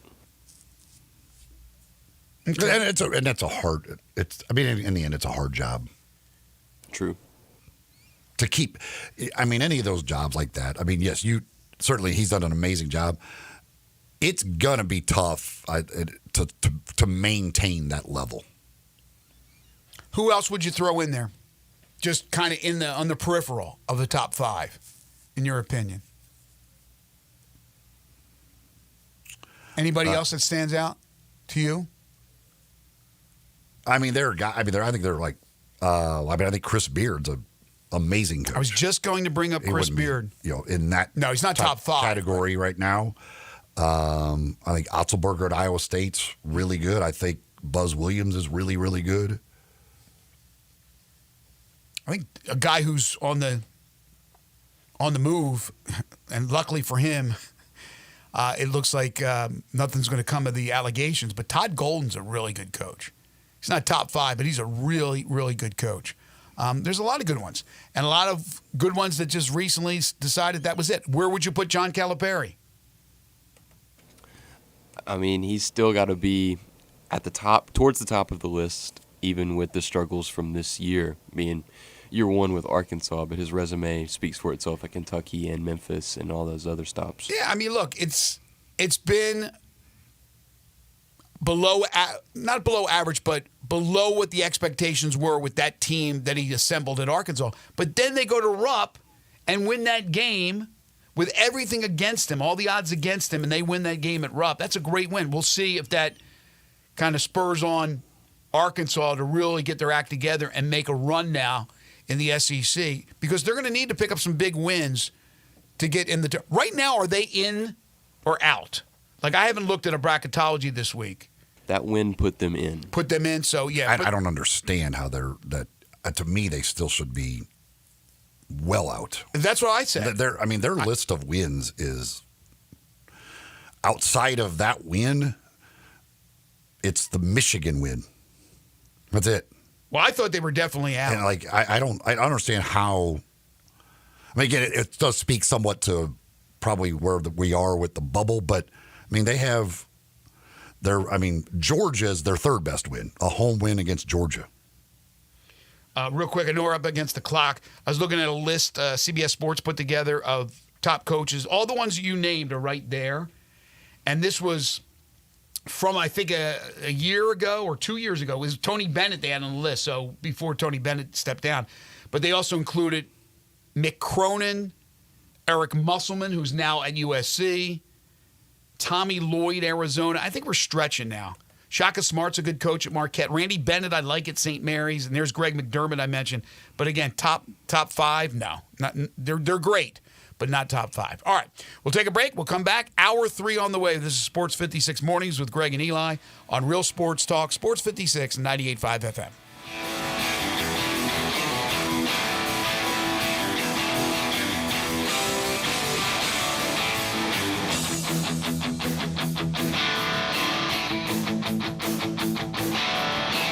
I'm Gary York. I'm the service director of Lexus in Memphis. Our service department wants to be more than just a place where you get your oil changed. We do glass repair, windshield replacement, recalibration of your camera and sonar systems, even wheel repair, tire replacement, all the things you would expect from a luxury automotive dealer. Please check out our website. You can schedule your appointment, check out our specials, hours of operation, or if you'd like to do it in person, please reach out to one of our associates at 901-271-5199.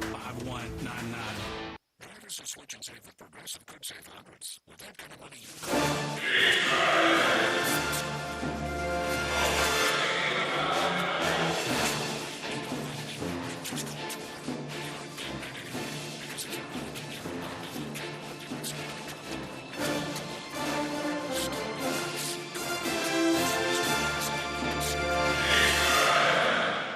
for water bottles.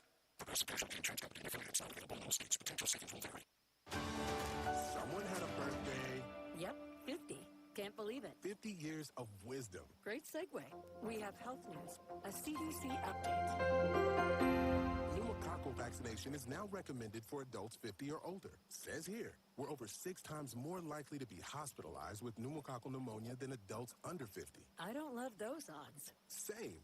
Look what I found. Pfizer's Prevnar 20 is proven to help protect adults against pneumococcal pneumonia and invasive pneumococcal disease in just 1 dose, and millions have already gotten it. Continued approval may depend on a supportive study. Don't get Prevnar 20 if you have a severe allergy to its ingredients. A weakened immune system may lower your response. Common side effects include injection site pain and swelling, fatigue, headache, muscle, and joint pain. For full prescribing information, please call 1-855-213-2138. Visit Prevnar20.com or talk to your doctor or pharmacist. I'm on Prevnar20.com now, scheduling my appointment. Good idea. And happy 50th. Do you know one of the best things you can do for your employees or family's health? Provide Arctic Clear bottled water. Arctic Clear bottled water is your locally owned and operated bottled water provider. Arctic Clear is 100% natural spring water with free delivery and fast dependable service and no long-term contracts. An easy phone call. Jeff Menas today, 901-382-2363, or visit arctic-clear.com. Arctic Clear bottled water. Call now 382-2363. That's 382-2363. Sports 56 traffic.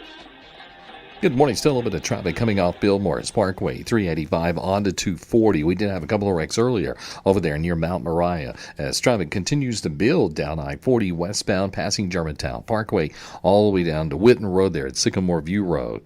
Hey, LLV offers everything a fun couple and single could want. Luxury lifestyle vacations, offer all-inclusive resorts and cruises all over the world. Google llvclub.com. I'm Commander Chuck with your on-time traffic.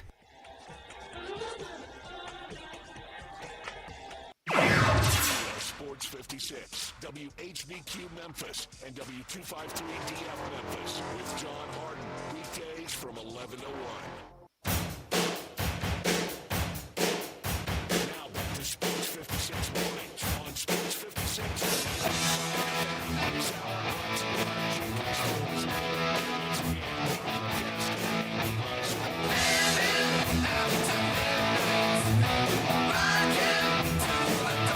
Welcome back, everyone. 9:04 the time. Our final hour today here on Sports 56 Mornings, the Tuesday, February 4th, 2025 edition. Greg Gaston, Eli Savoy, and Elijah Seegers with you, broadcasting from the Family Leisure Studios. Family Leisure, 2120 Witten Road, just north of I-40. Currently 53 degrees, cloudy skies, chance of rain, 58 for your high today. Then tonight, 51 for your low. Also, a good chance of rain tonight into Wednesday. Wednesday will be mixture of rain, about a 60% chance, and sun, 69 for your high on Wednesday. Third hour of the program brought to you by Jenkins Floors and More. They're located at 2356 Goodman Road. That's in Horn Lake, Mississippi. They also have stores in Cleveland, Mississippi, and in Little Rock. Family-owned, operated local business that specializes in flooring and carpeting, everything from hardwoods by Portercraft to carpeting from Southern Luxury Carpet to ceramic and porcelain tiles and so much more. They sell it wholesale.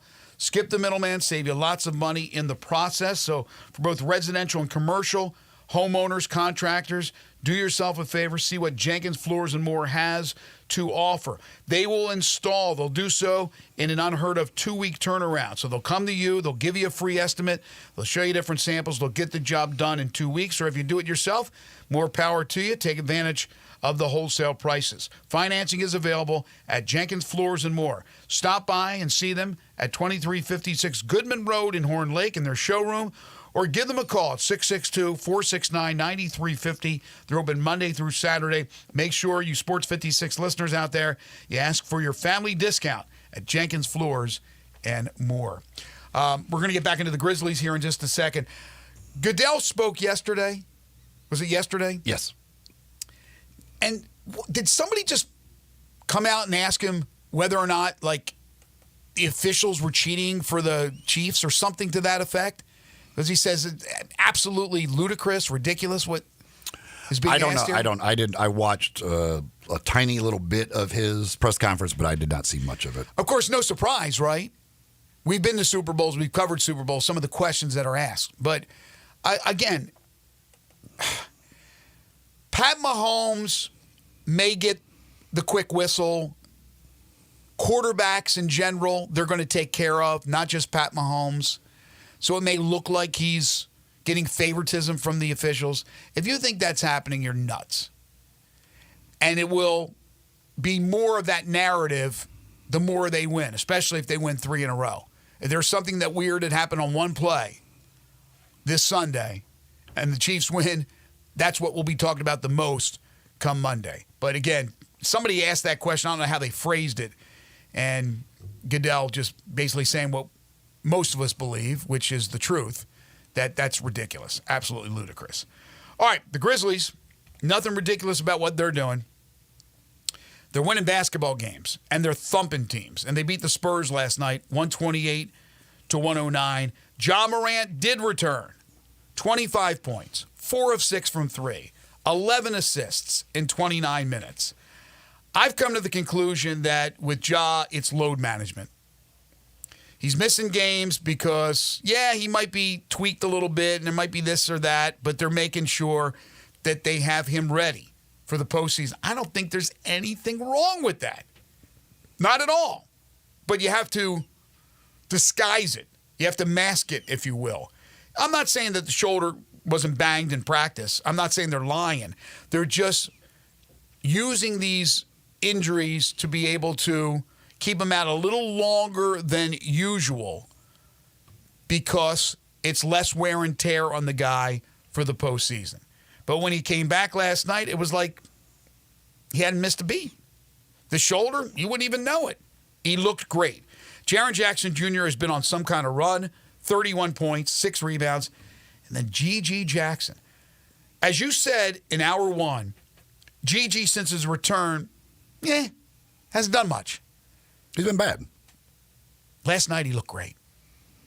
Last night he was under control. Like he'd a lot of the games since he'd come back, and it's not a surprise. I mean, again, you're talking about a young guy who hadn't played with most of these guys ever before, right, that he's on the floor with now, and he's trying to figure out how he fits in with this group, where his shots come from, and he kind of was out of control at times and shooting basically every time he would get the ball, and it's going to take some time to figure it out.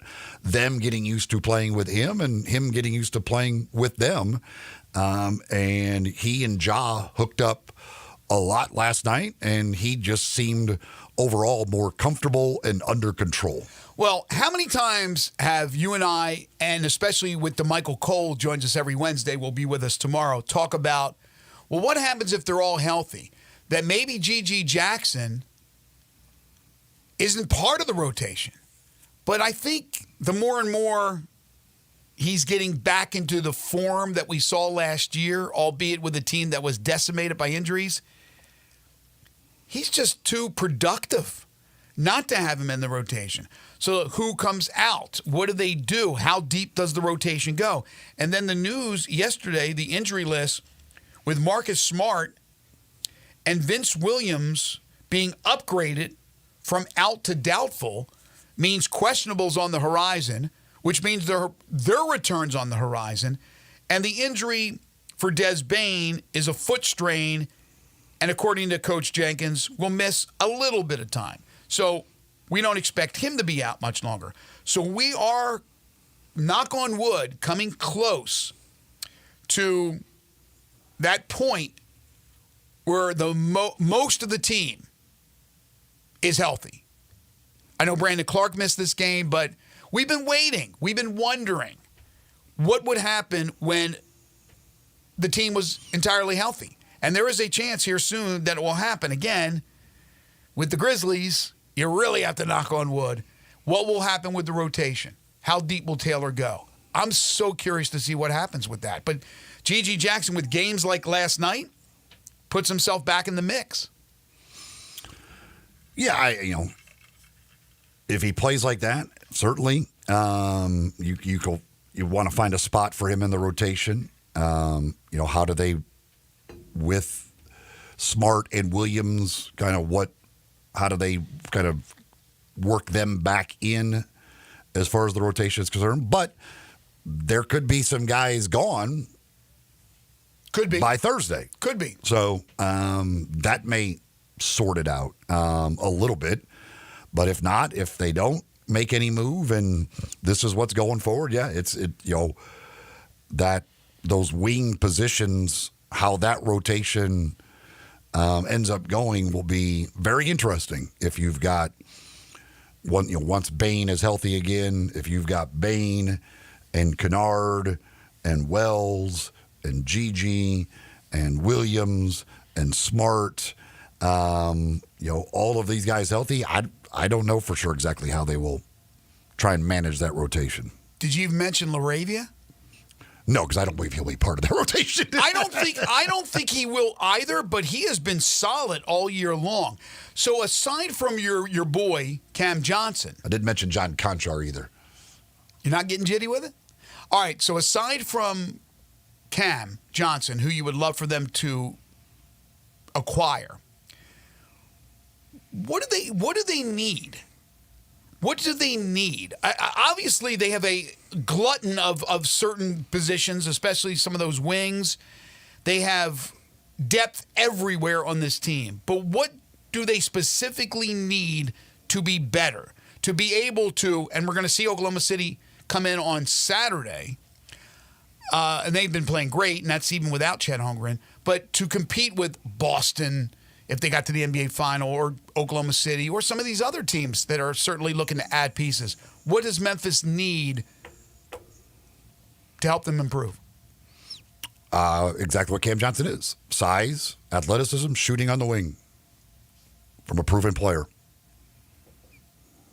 Size, athleticism, shooting on the wing. Isn't that what Vince Williams is? He's not a proven player.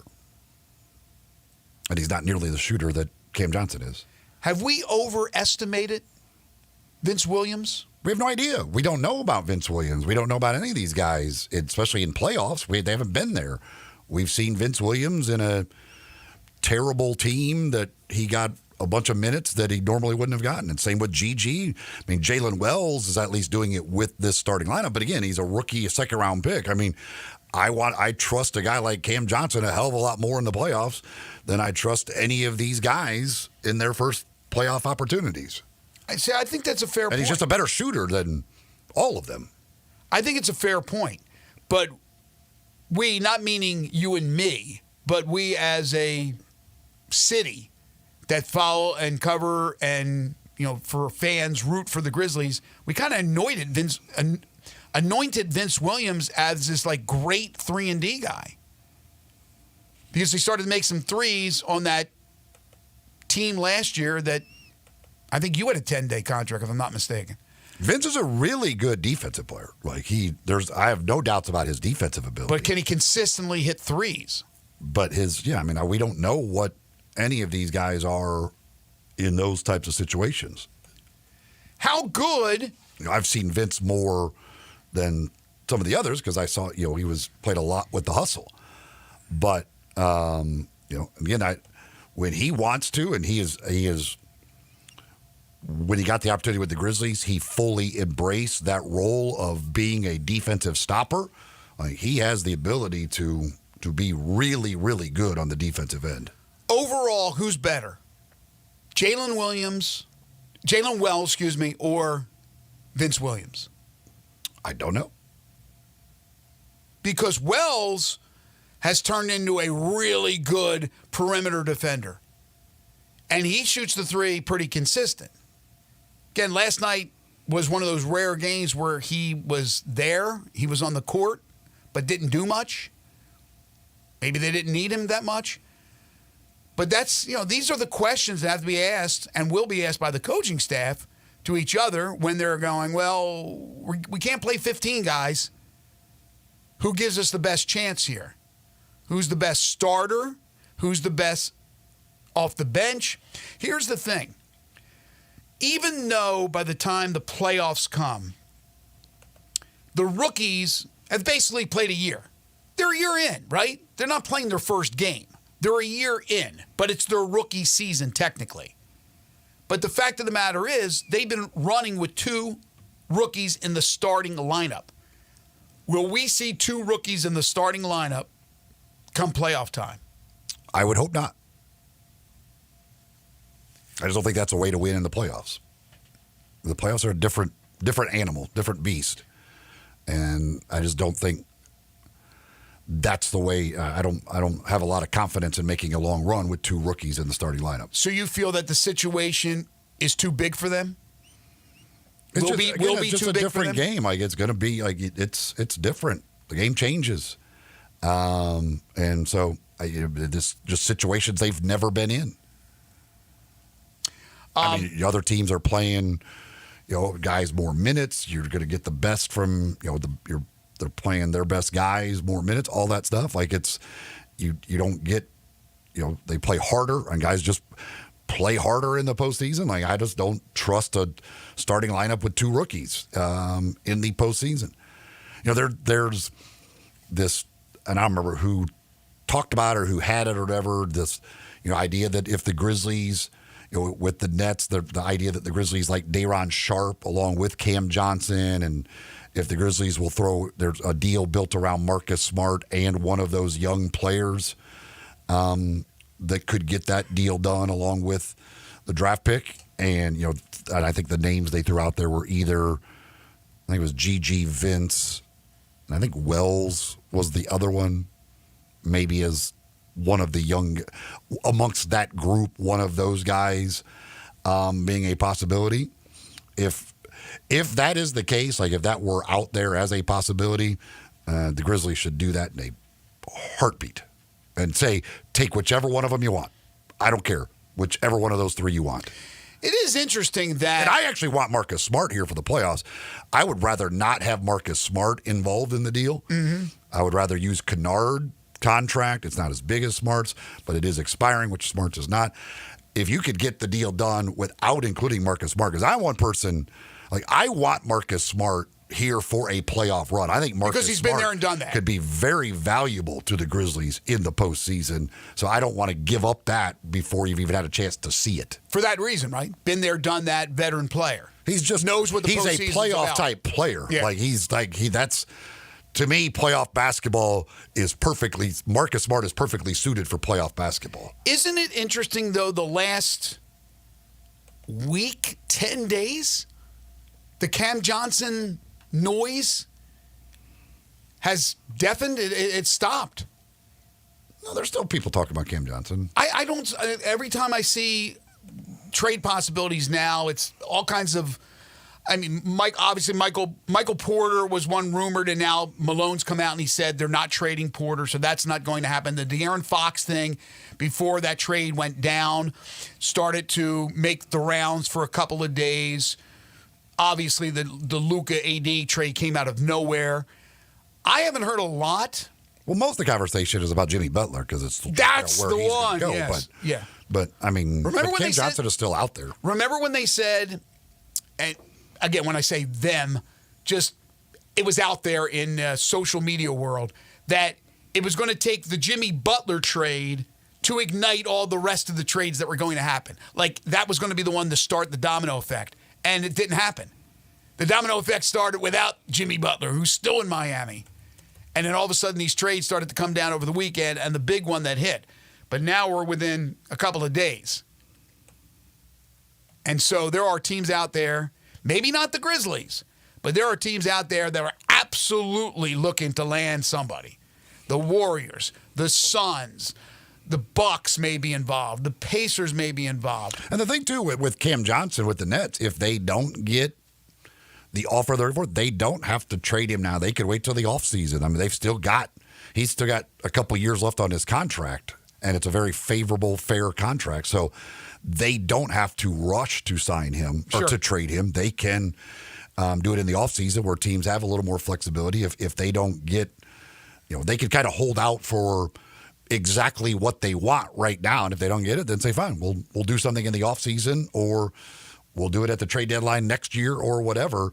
Because with his contract, there's no absolute rush. And it's not like he's Jimmy Butler saying, get me the hell out of here. I'm not going to show up, all of these types of things. So it's a little different situation with him than it is with some of these guys. Yeah, that's a good point. I still think just the fact they're in rebuild mode, they would love to get the deal done, get their draft capital, do whatever. And they're also trying to, they want to have unbelievable cap space during the offseason because they think they can go sign whoever, whenever, because they happen to be in New York. Whether that's the case or not, I don't know. I don't know how many people want to go play there, but they want to try and open up as much cap space as they possibly can every single year as they try and rebuild this thing. Folks, when it comes to lunch and dinner, the selection, the food over at Elwood Shack, it's second to none. Again, there's so many different things on the menu to choose from. That's the most difficult part, is just trying to figure out, what do I want to go with today when you're over at Elwood Shack? Is it maybe one of their great barbecue dishes, or maybe it's one of their tacos, like the fish tacos, which are absolutely out of this world, or maybe one of their great burgers, or even the pizzas, whatever. The lunch and dinner menu is full of unbelievable items. But also, they serve breakfast. And a lot of people don't realize they serve breakfast at Elwood Shack, but they do at both locations. 7 a.m. until 10:30, Monday through Saturday. They open at 8 on Sunday. On Saturday and Sunday, they have an additional brunch menu as well from 9 until 3. From their barbecue breakfast burrito to the French toast or the hungry man's breakfast. All kinds of great things to choose from on the breakfast menu as well. At the Park Avenue location, a full coffee bar. For you coffee drinkers, full coffee bar. All kinds of selections there that you could choose from as well. They use a lot of local products. Absolutely great, just delicious food. The number of sandwiches you have to choose from, the sandwiches, the subs, and that's meats that are made in-house at Elwood's Shack. 4523 Summer Avenue, that's the original. That's in the Lowe's parking lot there at Summer and Perkins.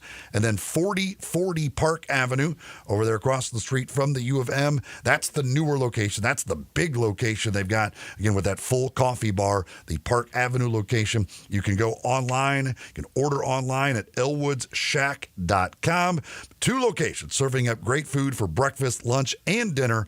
Or Elwood's Shack. Blake Topmeyer is next. We'll talk some college pigskin. This is Sports 56 Mornings with Greg and Eli on Real Sports Talk, Sports 56 and 98.5 FM.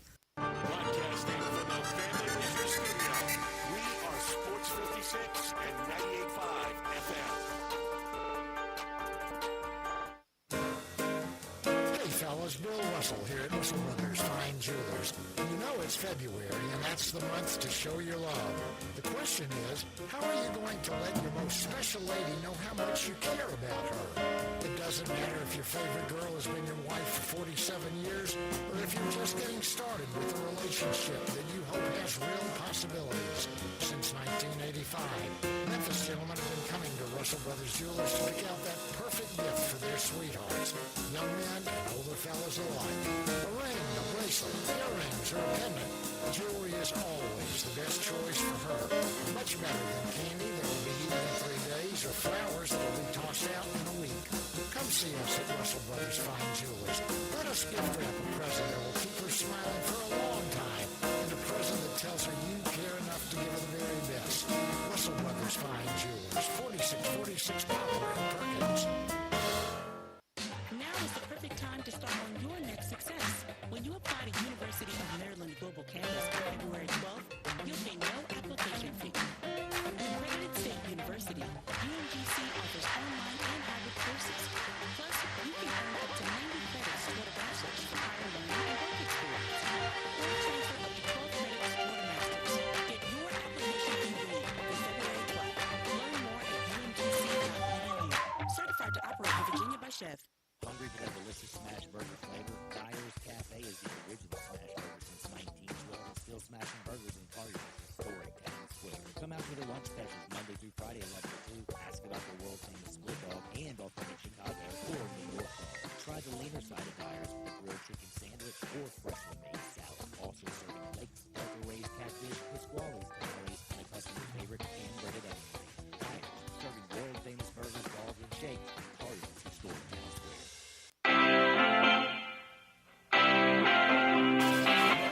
Sports 56 Mornings on Sports 56. This hour brought to you by James Brothers. Once again, Greg Gaston. Welcome back, everyone. 9:26 is the time.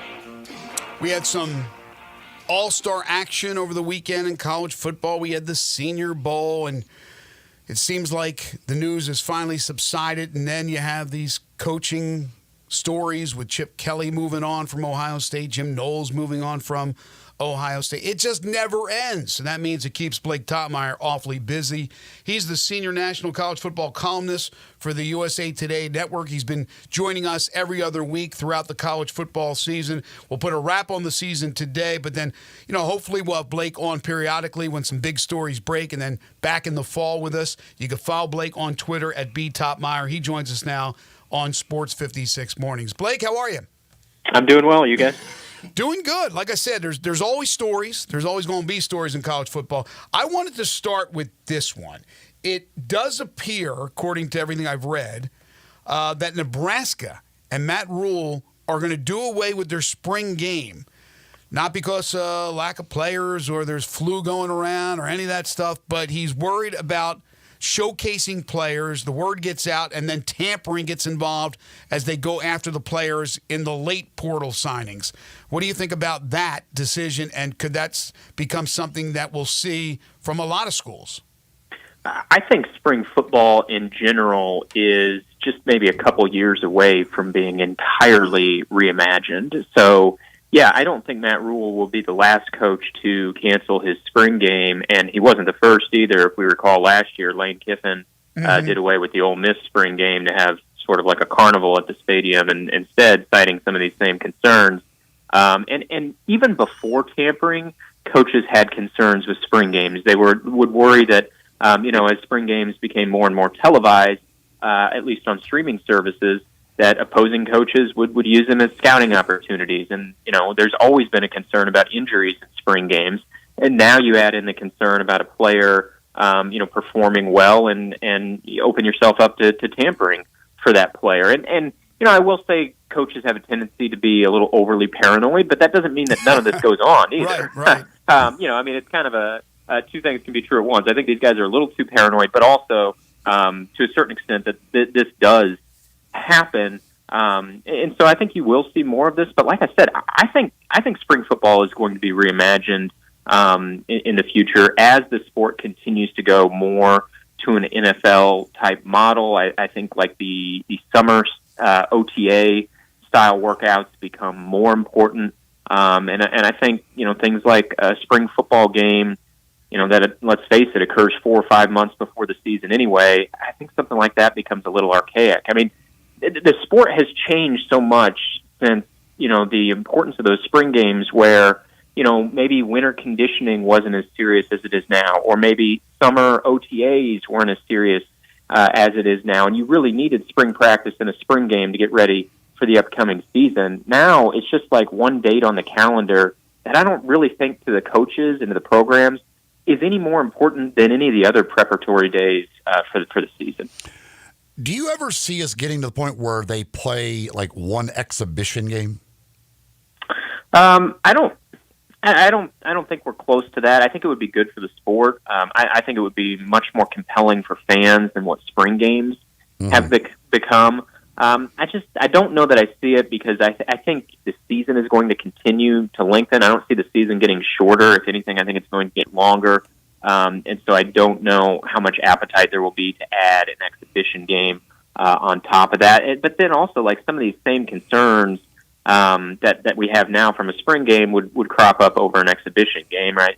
I mean, concerns about, providing advanced opportunities for scouting and tampering and injuries and all those type of things. I don't know that we're close to seeing exhibitions. Like I said, from a fan and media perspective, I think it would be a huge improvement over spring games. I just think, coaches and their athletic directors, I mean, they have just so much control, over what they want and don't want in the sport. It's not like there's a league commissioner, and even though that's a fun off-season topic, there's not going to be a college football commissioner anytime soon. And so, like, in the absence of that, I think coaches and athletic directors get a lot of say about what they think is best for them. And I just, particularly from the coaching standpoint, I don't know how much appetite there is to encounter some of those risks that would occur, in a preseason exhibition game. Blake, what do you think the answer is to tampering? What can be done? Not much. I mean, truly, you're relying on the NCAA to police this, and as we see, the NCAA has fewer and fewer teeth. As time goes by, one of the big problems with the NCAA investigation arm is they don't have subpoena power. It's not like being investigated by a court of law. And so the NCAA has always been a little bit weakened in terms of their ability to investigate and enforce the rules. I mean, really the solution, if we're getting down to it, would be collective bargaining plus player contracts. But there's no appetite from the NCAA to go down the road of collective bargaining. And so, coaches gripe about this, and, they say, they want something to keep their players from, going into the portal, transferring, being here today, gone tomorrow. They want to keep opposing coaches from tampering with their rosters, while at the same time they're tampering with other rosters, right? The folks complaining are also tampering. But the solution to this is collective bargaining and contracts. I mean, tampering.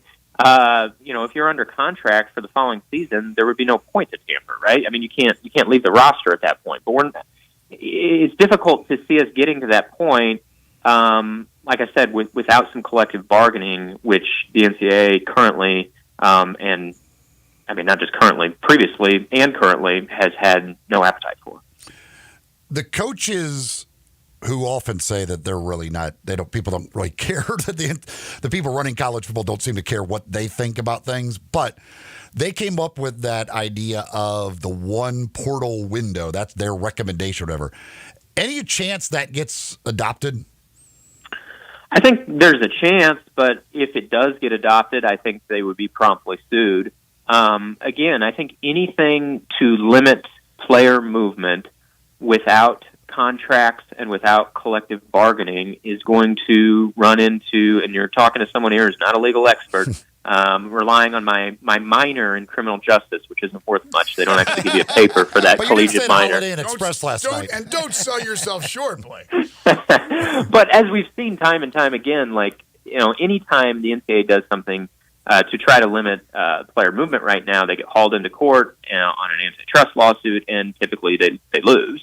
And so, yeah, I mean, they can try to go to that, the one portal window, and I think it's a great idea. I think, if we could wave a wand and just do things that we think would be good for the sport while also not over penalizing the players, I think it sounds great. I think it would be a huge benefit to the coaches while still offering players, that one opportunity to transfer. I just think, as we've seen play out here the last 24 months, that just seems like ripe for a lawsuit. And again, in the absence of some sort of collective bargaining, I think they would lose that lawsuit. The NCAA would. Mm-hmm. It's just so different. Everybody wants to compare it to the NFL, but it still is apples to oranges, right? Because we have all these things coaches talk about in the NFL, in large part because the NFL has a players union which collectively bargains and has a seat at the table for the rules that they operate under. And so, again, that's why to me it's so apples and oranges. And I'm not really, I don't have a hill to die on here. I'm not advocating for or against collective bargaining necessarily, but I do think as coaches and others look for solutions here, that is the solution that's not really the potential solution that's not being explored. Yeah, you're absolutely right about that. But then you talk about Pandora's box. The second Pandora's box would be opened up. And then we're talking about contracts. Oh, yeah. Where you trading players as well in college. I mean, that's crazy to think about where it could go. Hopefully it doesn't in the future, but you never know the way things are going right now. Blake Topmeyer is joining us, senior national college football columnist for the USA Today Network. He's on the Sissy's Log Cabin guest line. You can follow him on Twitter at @BTopmeyer. I'm not going to say they're jumping ship. They're certainly not. They're just getting great job opportunities outside of Columbus. But Ohio State and Ryan Day is going to have to fill a couple of big holes, because Jim Knowles, their DC, is gone to Penn State, a rival in the Big Ten. And Chip Kelly back to the NFL, where he'll become the offensive coordinator with the Raiders. He's $6 million happier per year, Chip Kelly. Jim Knowles is getting a lot from Penn State. Any reasoning beyond just a great offer from those respective teams, or is there something more to it? Yeah, I think Chip Kelly's is easily explainable, right? And I don't, Chip Kelly has a great relationship with Ryan Day. Ryan Day played for him when Chip Kelly was an offensive coordinator at New Hampshire. They go way, way back. Ryan Day started his career under Chip. Didn't start his career, but got some of his early breaks in his career under Chip Kelly. And so that, to me, is just Chip Kelly leaving for a great opportunity in the NFL. And I think if you give a lot of coaches the option right now of working in college football or the NFL, particularly if it's not a step down the ladder and the pay is equal or better, they want to be in the NFL. And we'd already seen Chip Kelly. He didn't want to be a head college coach anymore. So, I mean, kind of the writing was already on the wall. He left UCLA to become an OC at Ohio State, and now, this sort of continues his exit from college football. And he's been in the NFL before, so this is just his bounce back there. And he had a great year as Ohio State OC, with the exception being the Michigan game. But other than that, he had a fantastic year as Ohio State's coordinator. So it makes a lot of sense. The Jim Knowles one is a bit more of a head scratcher. I mean, Penn State opened up the wallet, no doubt about it. I do have a little bit of a hard time seeing Ohio State being bid under the table. And so, push came to shove. I do wonder if Jim Knowles really wanted to stay at Ohio State, if he couldn't have gotten something comparable from Ohio State to stay. So that one, is a little bit of a head scratcher, but it's still a great opportunity, right? Like Penn State's going to be a preseason top 5 team probably, and he's getting a sweet payday, so he's leaving for a great opportunity too. It's just that one's a little bit more of a lateral move, I would say, whereas Chip Kelly's moving back to the NFL. But these are big developments for Ohio State, and I think sometimes we make too much of coordinator comings and goings, but in this case, I think we're right to make a lot of it because those coordinators were so instrumental, I think, to this national championship season for Ohio State. And I think back to LSU's 2019 season, and it's not directly applicable because Joe Burrow was just so phenomenal in those receivers those years. But also, after that national championship season, you had Joe Brady leave, he was not the coordinator, but he was the architect of that offense and the pass game. He ran the pass game. He left for the NFL, and Dave Aranda, who is the defensive coordinator on Ed Orgeron's staff, he left for a head coaching opportunity at Baylor. So just 2 huge staff losses in addition to the roster departures at LSU. And LSU has never been the same since then. They're now trying to get on their way back under Brian Kelly, but that was something that Ed Orgeron never recovered from. Now, I think Ryan Day is a better coach, a more accomplished coach than Ed Orgeron, and I think Ohio State is built to withstand this. However, when I do think of like a 1-2 punch of staff departures, happening kind of within a matter of a couple weeks, I do think back to that LSU offseason in which they lost those 2 guys. Who do you think they might go to replace Kelly? I don't know. That's a good question. I don't really have great insight into that. I mean, always with these guys, you think who was in their past that that they could turn to, because as we saw with Ryan Day hiring Chip Kelly, so many times these guys go to somebody that's in their coaching tree as the solution. We just saw Kalen DeBoer do that, bring Ryan Grubb back as his offensive coordinator at Alabama. But I don't know who I don't know who the obvious answer is there for Ryan Day, and it might be someone a little out of left field. I mean, who would have thought a year ago that Chip Kelly would leave his head coaching opportunity to become Ryan Day's offensive coordinator? So the short answer is I don't know, but I would think that it's going to be someone from that has some sort of connection to Ryan Day. I just don't know who that would be. All right, last thing for you, and as we get close to next season, obviously get you back on and talk about what the expectations are on the field. But there's so much going on off the field, as it looks like by the time next season starts, we'll be into revenue sharing. And it's going to change a lot of the way teams are put together at certain schools. For other schools, it won't be an issue financially to share that money they're bringing in with the athletes. What do you expect from that? What are we going to see that's going to be pretty obvious to the fans out there? How much they're paying. This is going to be, and just as a comparison, don't want to veer into politics, but they say tariffs are passed on to the consumer, right? Well, revenue sharing is going to be passed on to the customer, because really universities have 2 options. They can either tighten the belt, or they can try to bring in more revenue in the form of things like raising ticket prices, raising parking prices, raising concession prices. Well, when in the history of our lives can we recall athletics administrators, university administrators tightening the belt? I'm struggling to come up with much.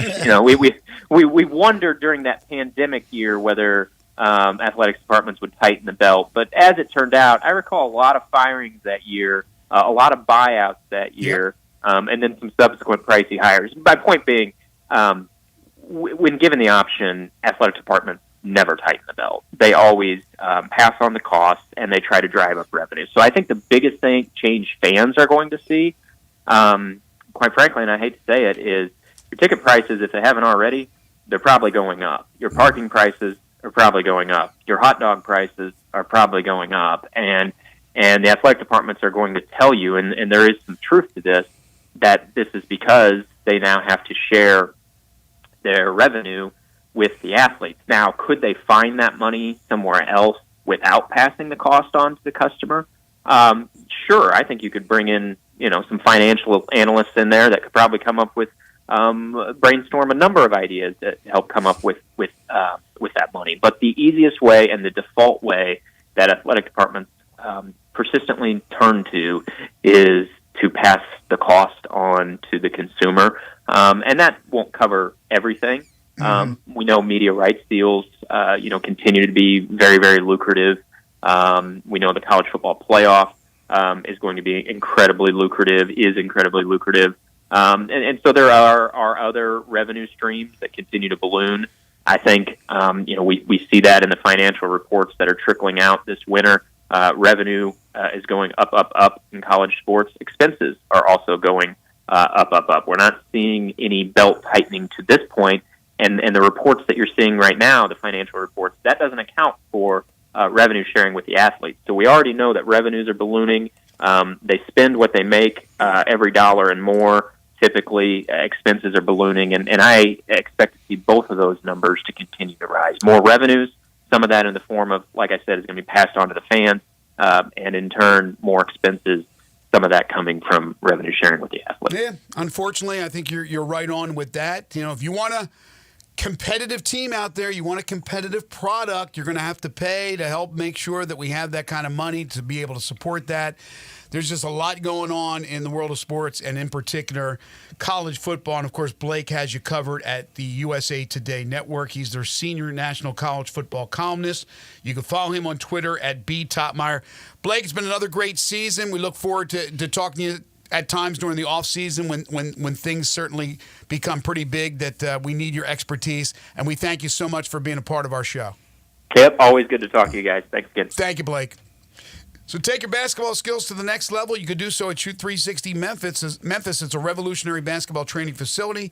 Combines cutting-edge technology with gamification, provides instant objective feedback with hands-on, one-on-one expert coaching. And I mean coaches that have been around the game a long, long time, including a former Memphis Grizzlies coach, Scott Adebayo, part of the staff at Shoot 360 Memphis. And for you coaches out there, they also offer free coaching clinics, so you'll want to take advantage of that. Now, for you individuals out there looking to improve your game, it just makes sense. You're having fun with that gamification that they provide. Shoot 360 Memphis, there's nothing like it. The revolutionary basketball training facility, the bays that they have for you to shoot with that technology that is instantaneous. You're going to see where your shots are, the angles, and everything that's involved in the analytics of shooting a basketball. It's not just going in there and chucking it up. You're going to see what you're doing wrong. You're going to get that one-on-one expert coaching to tell you what's going on and then what you need to do to become better and more proficient at shooting, but also at passing and other aspects of the game of basketball. You can become a member at one or both locations, or you can just stop by and see them before you make any type of commitment. Get a walkthrough, if you will, take a tour and find out what they are all about. You can give them a call in Cordova at 901-779-3176 or in Collierville at 901-316-5500. And then you can become a member on a monthly membership. You're not bogged down with a long-term year or multi-year contract. You can go month to month. So that would be my suggestion. Call them, set up a tour, take the tour, sign up for a month, enjoy it for a month. I guarantee you're going to fall in love with it and then go from there. Shoot 360 Memphis. The future of basketball training is here at Shoot 360 Memphis. One segment to go on this Tuesday edition of Sports 56 Mornings with Greg and Eli right here on Real Sports Talk, Sports 56 and 98.5 FM. Be sure to follow us at Sports56 WHBQ on Twitter, Facebook, Instagram, and YouTube to watch live video of our shows. Stay up to date with station events and have chances to win prizes. Don't miss out on anything that's going on. Follow us at Sports56 WHBQ. Fall is football at the Owner's Box Sports Bar and Grill in Lakeland, Town Square. Monday through Friday, happy hour from 3 to 6. $1 off all draft meals, $5 off meal drinks, $4.50 for house wine, and mozzarella sticks, queso, $4 a day. Friday night lights from 7 to closing. Dining in mozzarella wings, $8 free. How much college football and every pro game. All at the Owner's Box Sports Bar and Grill in Lakeland. Highway 70, fall is football. Moving is stressful, but Black Tie Moving can take the worry out of the process. Whether you're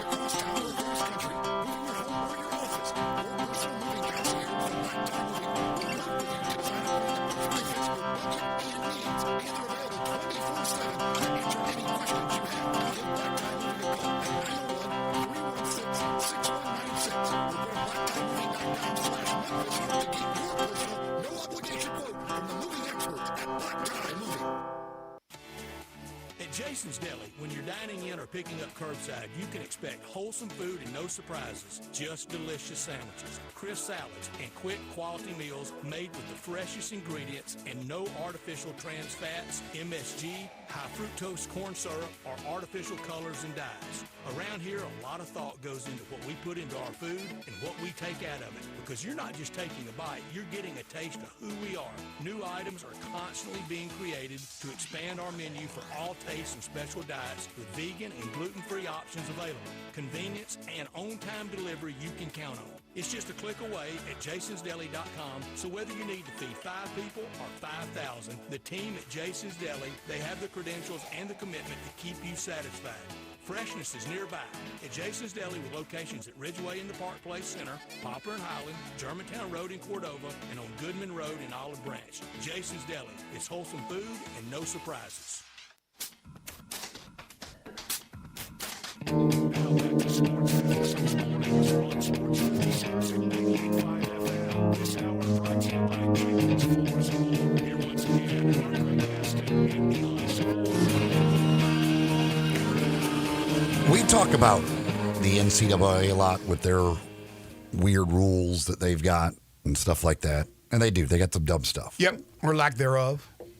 Nothing can top the Olympics, though, and some of their drug testing rules.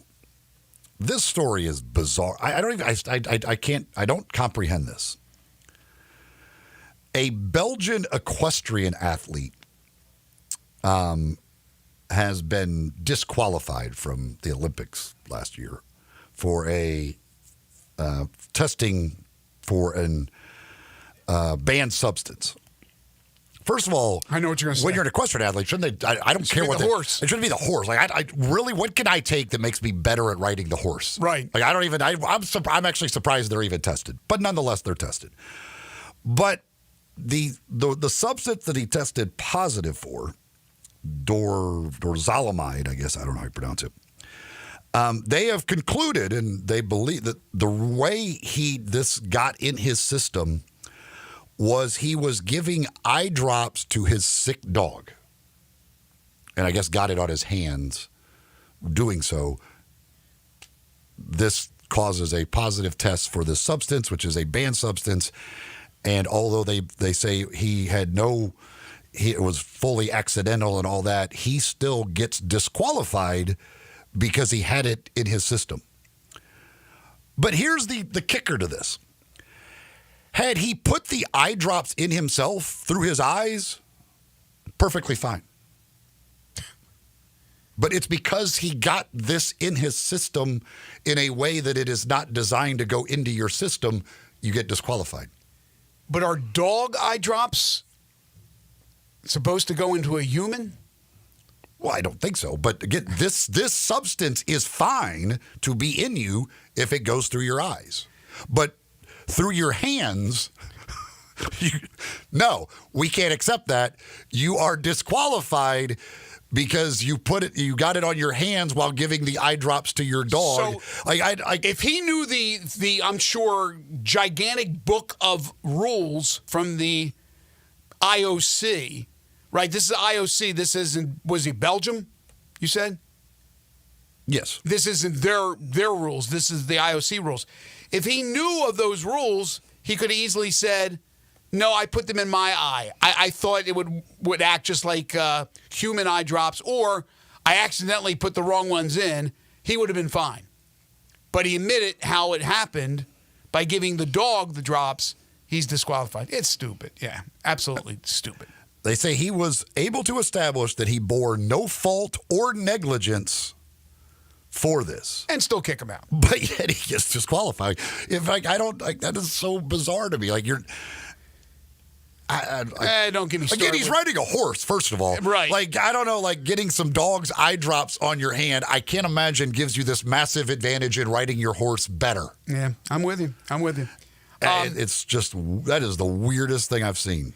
Last thing for us today. Devin Booker yesterday became the Suns' all-time scoring leader. There are 2 players right now in the NBA who hold their franchise scoring record, or hold the franchise scoring record with their current team. Who are the other 2? So Devin Booker's now the Suns' all-time leading scorer. These other 2 guys lead their team. But they got to be current. Yeah, Steph Curry. Giannis. Very good. Very good. Giannis. Now, some would say, well, what about LeBron and Cleveland? No, he's not currently with Cleveland. But LeBron James is the all-time leading scorer for the Cavaliers.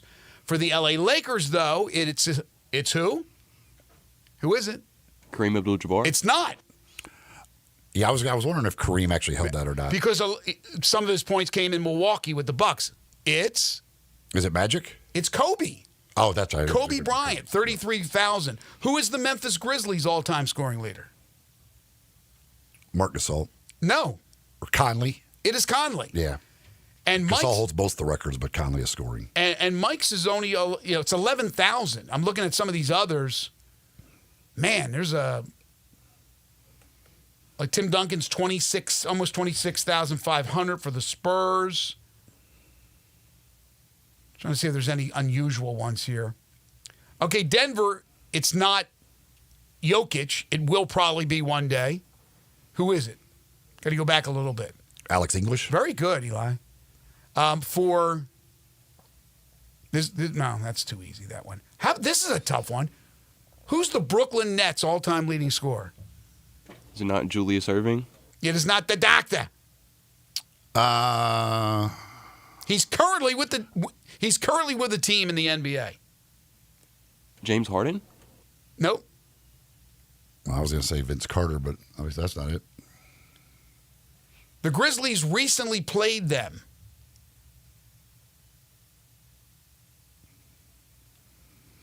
Not last night, but the game before, the Grizzlies played the team that this guy's on.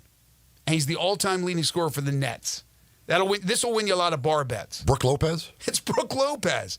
10,444. I think a lot of people would miss with the Sixers. You would guess who for the Sixers? Probably Allen Iverson. You can go Iverson, right? Maybe the Doctor. Maybe Barkley. Maybe Moses Malone. It's not. It's Hal Greer.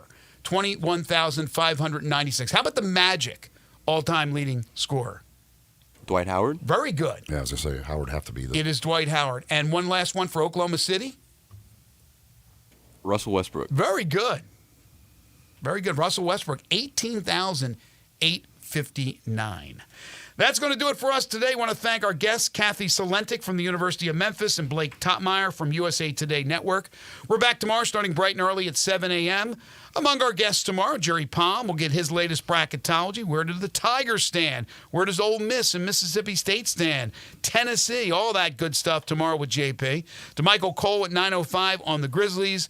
And then Parthu Pajai at 9:25 on the Memphis Tigers, who will be back in action tomorrow night when they play host to the Tulsa Golden Hurricane. Wolo and Friends on Sports 56 is coming up next. For Eli Savoy and for Elijah Seegers, I'm Greg Gaston. Have a great day, everybody.